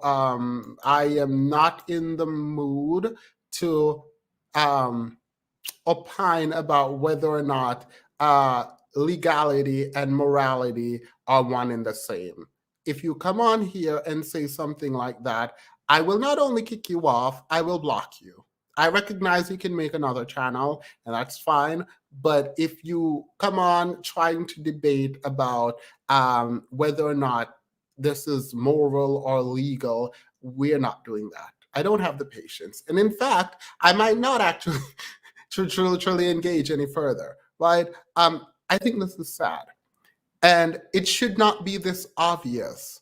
It literally should not be this obvious before we step in and say, okay, this is bad. Like, this is bad. It has been bad. And yeah, I can't, oh my God. I'm going to let Marcus and LB on, and I'm going to take a breath for a moment. Hey, LB. Hey. Hello. How are you? Good. Yeah, I saw this the other day and I was wondering if we were going to talk about it today because it was very disturbing. Yeah, I wasn't going to talk about it because I thought it was just too much. The reason I decided to talk about it is because I don't think it would be right for me to just ignore it. Like I've ignored some other things before. It wouldn't be right to just ignore it. Yeah, I could see that because I had a hard time watching it. I had to stop multiple times, like the original video where he talked in detail. And for me, it was like I wanted to turn away, but being someone who has been in a predatory relationship, being someone who has been like like as a child in middle school attempted to be contacted by a man like this, I couldn't bring myself to look away because I needed to know what he did and that he's being held accountable. Um, so I appreciate that you're discussing this, even though it's very uncomfortable for most of us or all of us that aren't all fellow predators. Yeah. No, I appreciate that, and thank you for sharing that your personal experience. Also, by the way, I'm off cam because I'm doing my hair. I could go on cam, but I probably look pretty crazy right now. Yeah, I mean, you're always welcome. It's fine. I in the after show announced about the debate. I think Marcus was next, then Alyssa, and then Deanne. Hello. So with this, what you were asking, like if there's a culture where this is totally okay and he felt comfortable, coming on, we do. And it's like you said, it's international. And honestly, even though he's being reported to the FBI, I don't think anything's going to happen to him. Like I hope you're wrong. I really hope. I hope I'm wrong too. And like there might be like an investigation or something, but I don't think, because even when cases like this go to court, but like you hear stories about girls who actually set up cameras for when their father comes into the room and it has video evidence and still nothing happens to the father. It's so seen as just not a big deal, even though people like to say, oh, hoarding kids is the worst thing ever, but like when people actually see it, they act like, oh, whatever. And it's like so many I mentioned this in the chat, but like where there are like, okay, so I'm 37 and I have never been catcalled or approached when I was walking outside more than when I was in middle school. And that is not uncomfortable. And no, for some of the people in the chat, no, I didn't dress grown. Actually, I was made fun of because I still dress like I was in elementary school. And that is not uncommon. There are like polls of women across races that say, when were you first catcalled? When did you start noticing men look at you sexually? And the average age is around like 12. And then it like drops off. And so my last point, this is why I get angry when I hear, well, one of the reasons why I get angry when I hear people criticize women who are name call Black men or whatever, or everything, and is talking about the gender war. This is the real gender war. And so this comparing to name call, like I don't care about that. I don't care about the extreme. I think I said this earlier in another chat. The extreme smaller channels of women who say like, don't give birth to Black men or Black men, call them all these words. I don't care about that. This is what I actually don't have the bandwidth for that conversation now.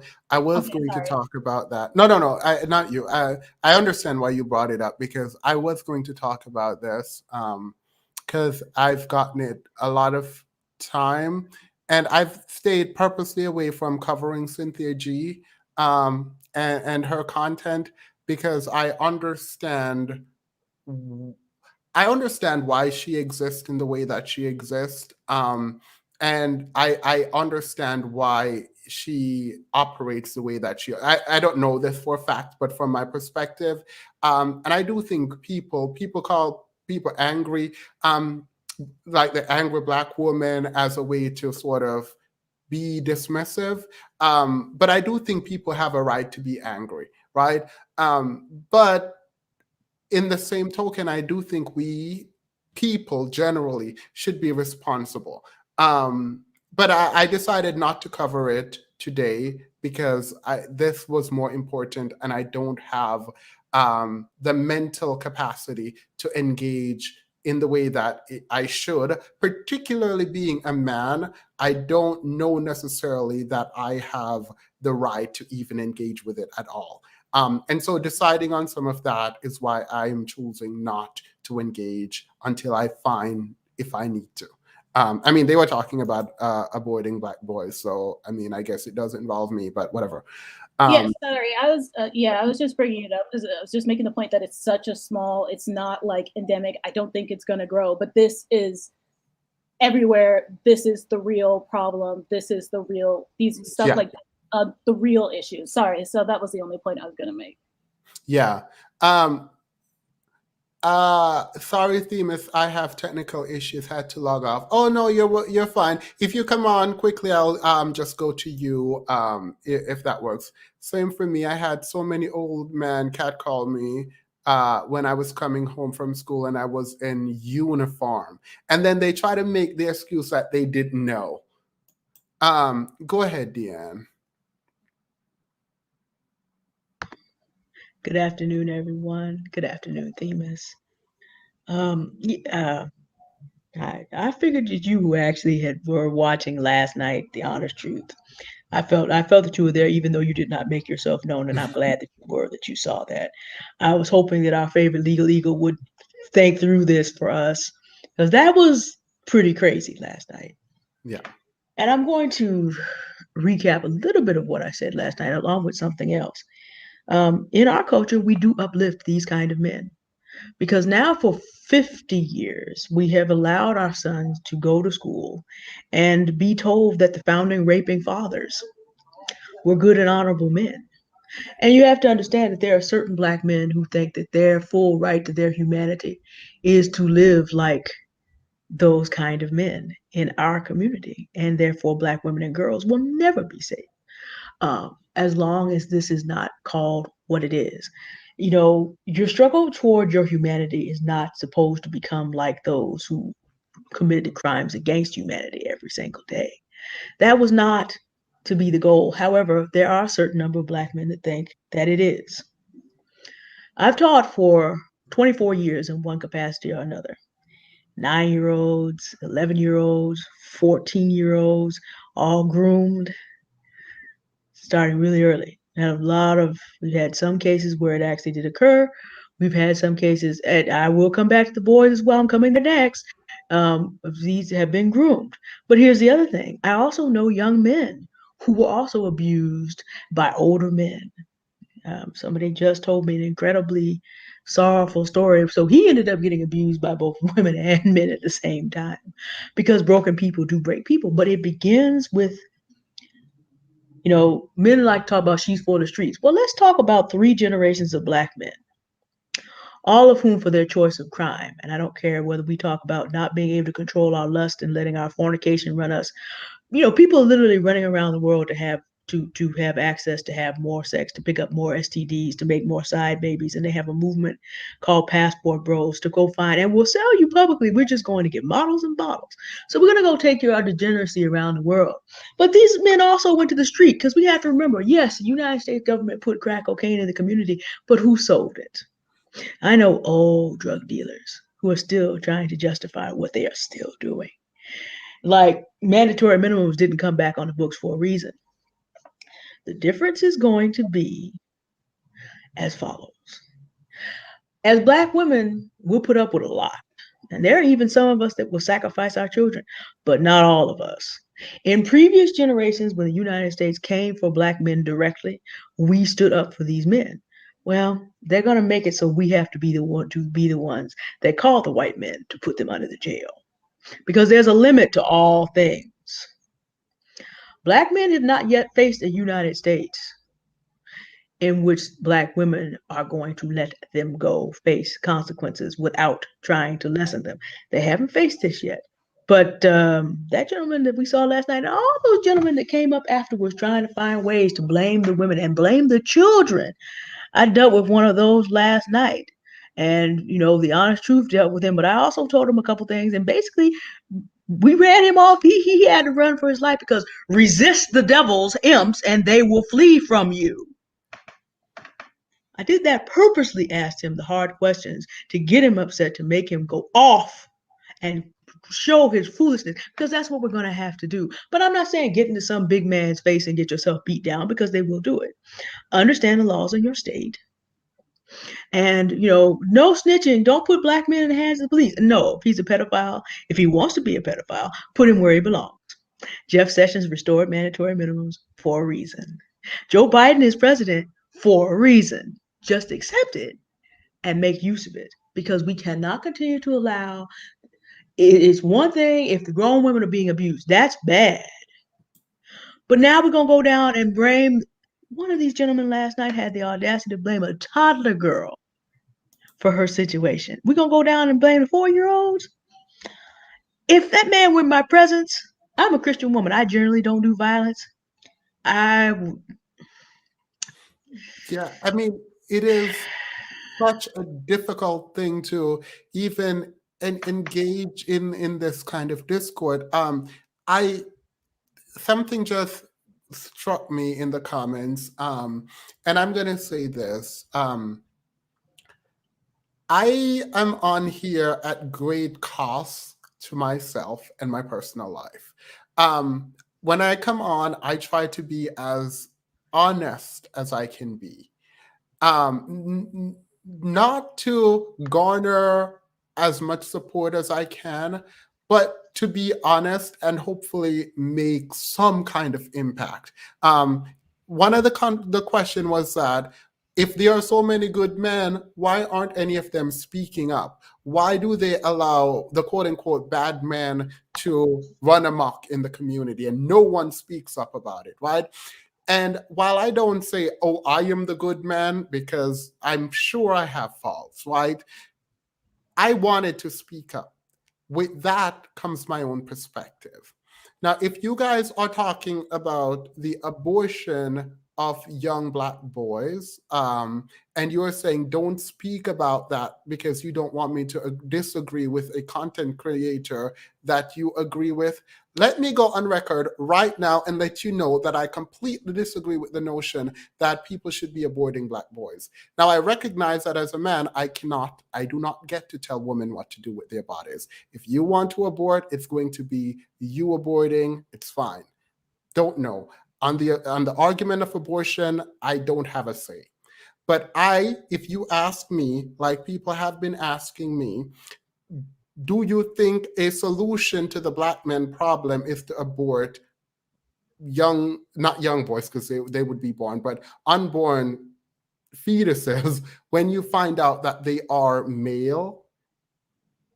I would say no. So that's my opinion. The only reason I put it out is because people in the chat are telling me don't say anything. I'm going to say it because I don't play along to get along with anyone. I don't need this platform, and I don't need anyone telling me what I should and should not do. I think it is inappropriate mostly. Yeah, I agree with don't get pregnant, actually. So it's fine. That's me. That's my opinion on it. The only reason I brought it up is because I was told not to do it.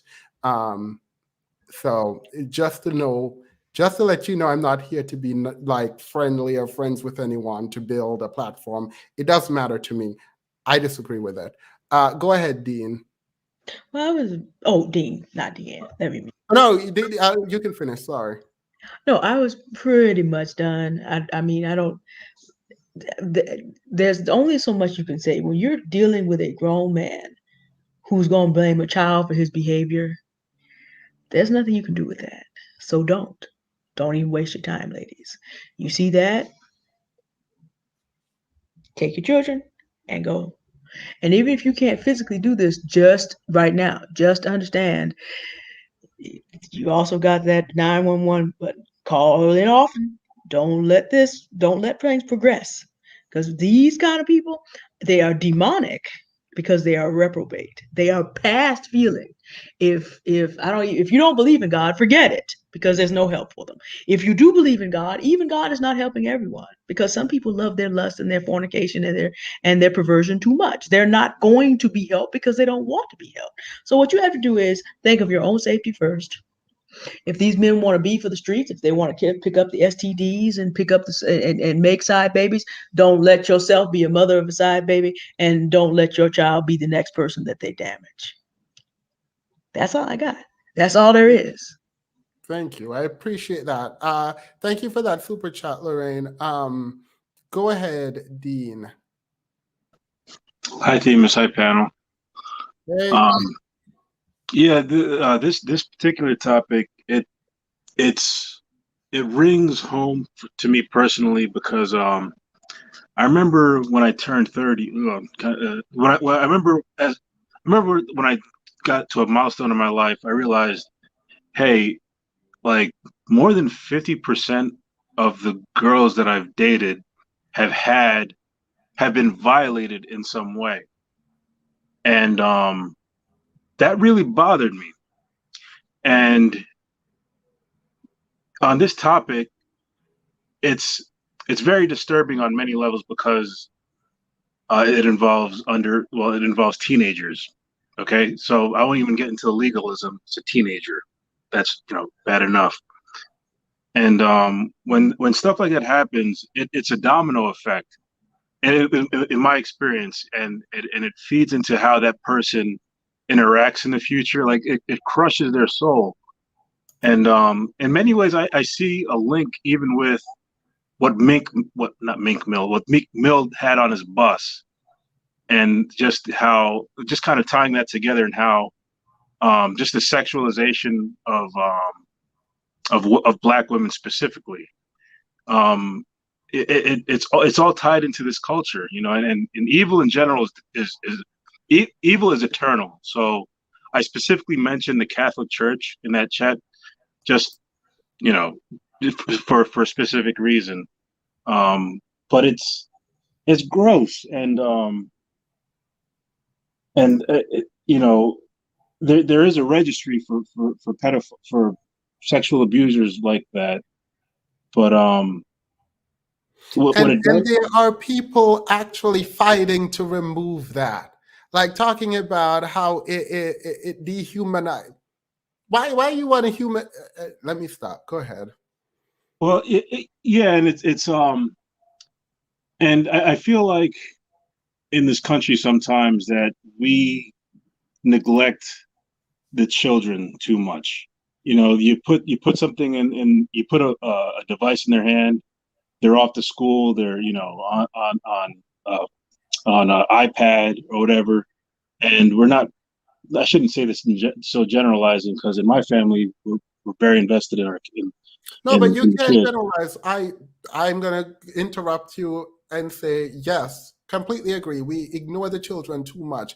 Take it a step further, and half the parents, like, the man is not usually there. Like, this man literally sits here and says, if this child has a family who is intact and watching them, let's not do that. Let's go after those who do not have families or a strong family household. And then we have the highest rate of absentee fathers in the Black community. What that means is that young Black kids, not just girls, but boys too, are just open for predators. And that is sick. So, like, yes, parenting is definitely a part of it. Like, I'm going to speak generally on that. Yes. Yeah, like the parenting's a part of it, but like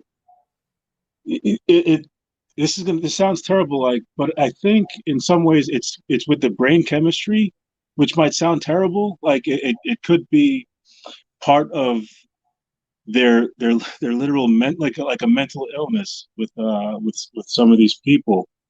And society hasn't had a really direct conversation about this. We kind of skirt around it, right? And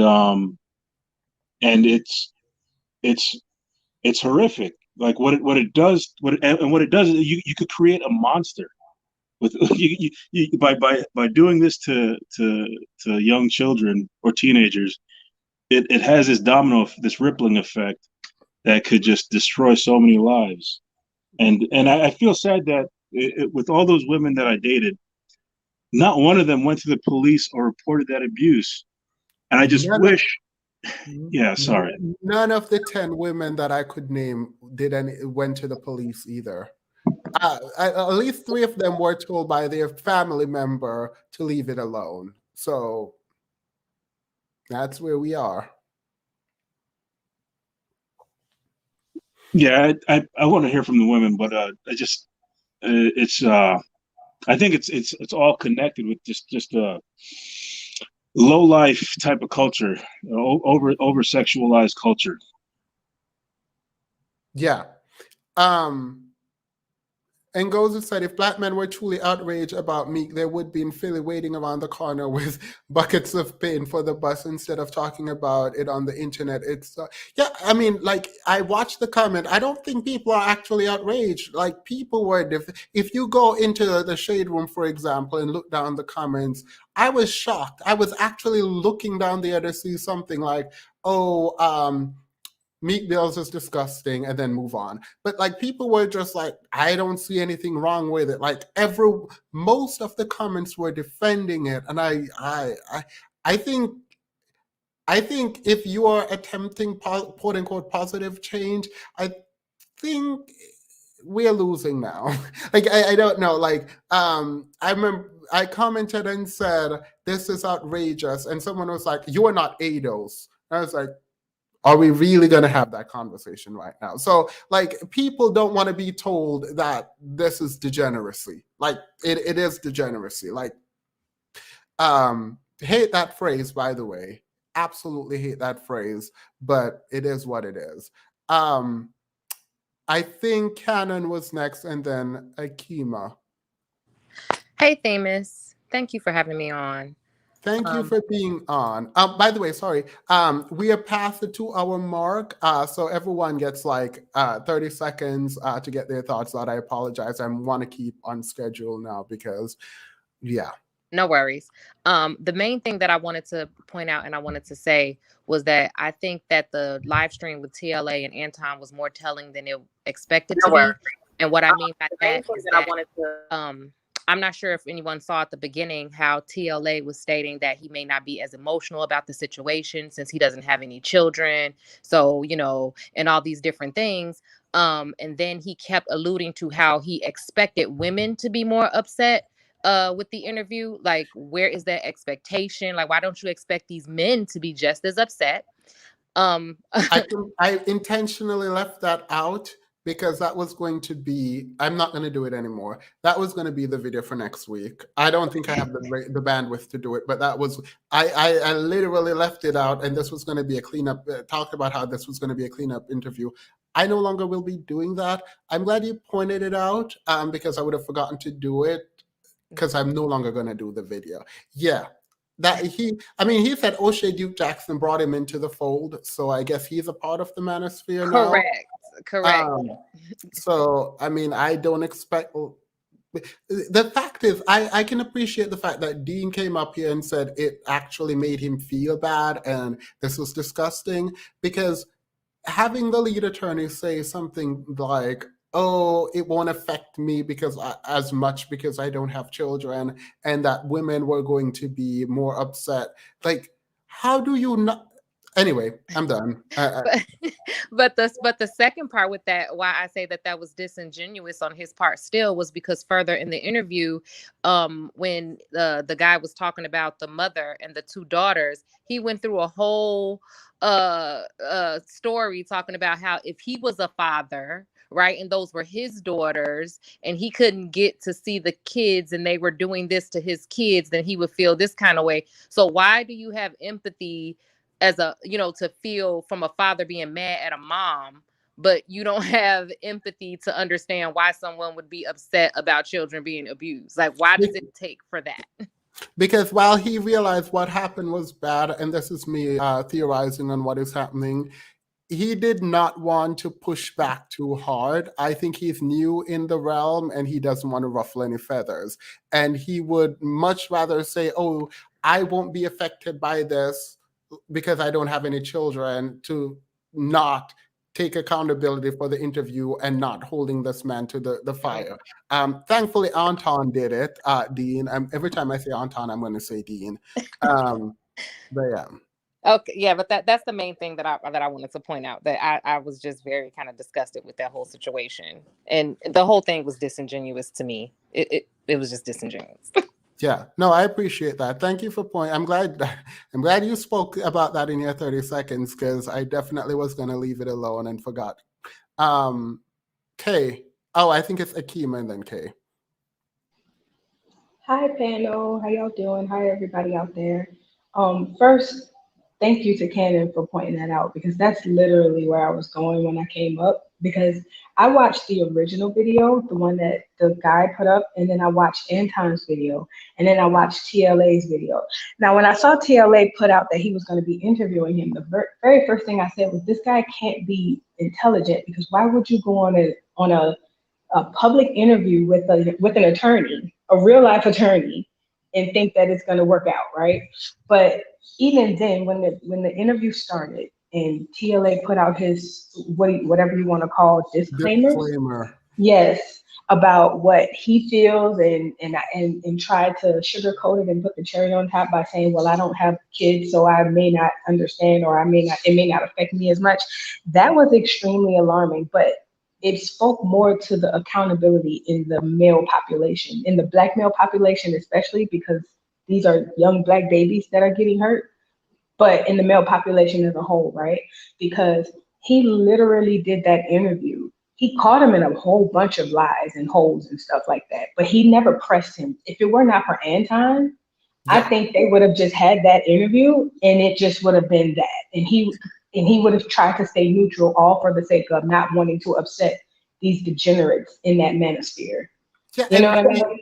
Yeah, and that's why when I'm just generally not a harsh person with language. I think the way you speak is important, and what the energy you put out into the world. You either speak life or death, right? Maybe not in the biblical sense, but generally. And when I see women online who are dragging Black men for not standing up to what we think are the bad aspect of the community, I get it. Like we deserve to be dragged for like making a disclaimer like that. Like we deserve to be dragged for saying, oh, because I don't have children, I am not going to, I might not be as upset. What do you mean? You don't need children to empathize. Exactly. Like, no, like you are not a lead. Let me stop. Hey. Like I'm over here, like I have absolutely no children, and I'm very upset. Like I have no children. Like I don't even know if I'm going to have children, because I literally don't think I can protect them properly in this world, because I would be in prison. So it's just not. It's not. Right, and I just want to say this, and I'll go. So it speaks more to the moral compass of the person, right? To put on, oh well, because I'm not in this situation, I maybe can't empathize as much. You know what I mean? And again, this whole manosphere thing, I don't know. They say they have good stuff that they talk about. I'm not in there. I've never really been in that circle, so I don't know. But what I will say is the lack of accountability is astonishing. And disclaimer, I hate that I say disclaimer after I just said he threw out one, but I do not agree with Cynthia G's abortion idea, but I completely understand why she would feel that way and why other women would feel that way, because the lack of unprotection for our children, and it's not just the girls, it's the boys too, because the fact of the matter is young boys typically don't report it out of shame and embarrassment and all these other things, but yeah, I mean, to be fair, like if you believe that this is the kind of man that the culture is going to create, then you would end up with a conclusion like that. Like I am not mad. Like, let's be clear. I am not mad at Cynthia G. I am not mad at anyone who says what they're going to do with their body. Someone asked if I agree with the sentiment and I disagree with it. Doesn't mean anything beyond that. I disagree with the sentiment. But it's not, I understand anger. Even if she says she's not angry, I don't know. And she would have every right to be angry, to be a Black woman in America and realize what's happening in the world. And not be angry is a power I wish I had. But I get where someone would be speaking from. Like, I get it. Yeah, I disagree with definitely. it, but I get it. Absolutely. Just to everybody out there, protect your babies, protect your children at all costs. I mean, that's all I can say about it because nobody cares about your babies but you. And I'll just leave it there. Yeah. Kay, go ahead. Hi, Phoebus. Hi, everyone on the panel. I'd be really quick. 2 points that I just wanted to make is the first point. I found it very interesting that none of the trash in the manosphere had nothing to say about this. So that goes to show you how complicit a lot of these men are with this type of behavior.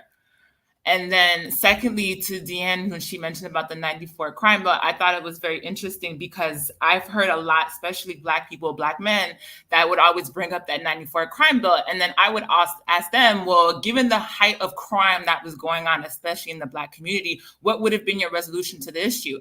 And none of them had nothing to say. So it's like, I mean, I'm not a fan of Joe Biden, but at the end of the day, I can understand why he created it. Because I mean, the crime in the Black community is outrageous and it still is today. I mean, to be fair, Joe Biden, his son should have been the first one arrested under the crime, the drug. No, you're right. Absolutely. Absolutely. Yeah. Yeah. But when I was 7 and in foster care, I was molested by my 14-year-old foster brother. No one wanted to do anything. It broke me for years. I am so sorry that happened to you. I am sorry that is a story of so many people. Like I wish we cared more. I wish it didn't have to be our child for us to care. Like I wish like we could empathize even if we weren't there.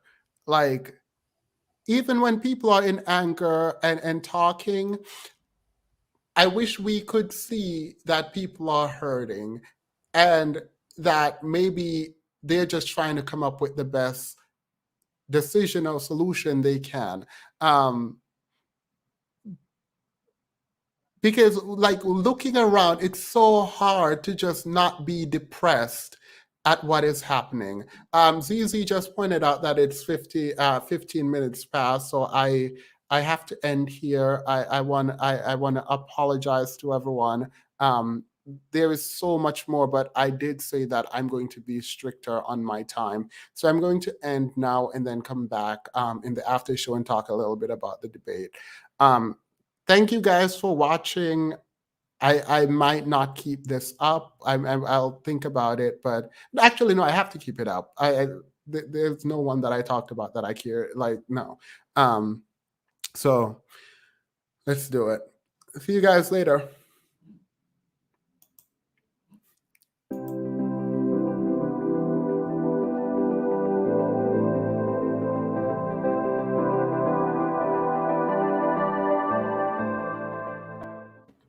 All right. So before we go, I actually was thinking about maybe doing a live tomorrow and just talk about this, but I'll just do it now. The debate has been set, and please look out for the flyers and things like that. I actually can't talk about this in good conscience because I'm just not in the right space right now. So I apologize. The debate is set. There are 2 teams that will be competing. The prompt is racism the biggest issue facing the Black community? It's funny saying the prompt now after this conversation. But I look forward to well thought out arguments and things like that as we move forward. So you guys will see the posters and flyers coming out soon. It will be November 6th, right, LB? Yes, I believe we all agreed on November 6th. All right. So we will wait, someone said I'm so sorry about what happened. Wait, what happened to me?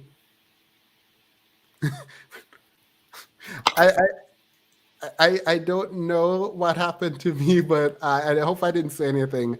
I appreciate you guys so much for sticking with me. I know this was a tough conversation. I've already demonetized the video because one, this is not the video to be putting ads on.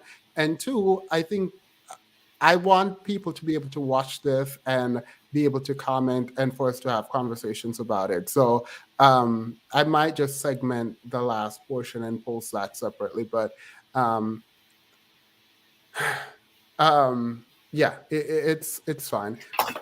I think Soft and Wet wanted to say something before we go. Yes, sir. Can you hear me? Yep. So I'm actually like, glad you're talking about this. When I first saw it, I saw it on Annette's channel, and I wanted that I emailed your blog site, and I asked if we can talk about this because we need to do something about him because he's a problem. Yeah. So if you do like a stream like another day or something, then I'll be there. So yeah. We can talk more. I had hoped more men would have come on to say no, we stand against it, but unfortunately, we have women standing up again and men deciding not to. So, by the way, I apologize for being late. I was driving back from campus. Yeah, I mean, do your school. I'm glad you're in school. We're going to end now. I truly appreciate all of you guys and girls, women. Thank you so much for being here. If you have not watched Squid Games, please do. I want to do a stream where we talk about that. Maybe don't do it tonight because it's very gory. And you don't want to actually do that. I think everyone should just take a step back and do something nice. So have a wonderful night. Bye. If you guys stay on, it allows us to talk in the background afterwards.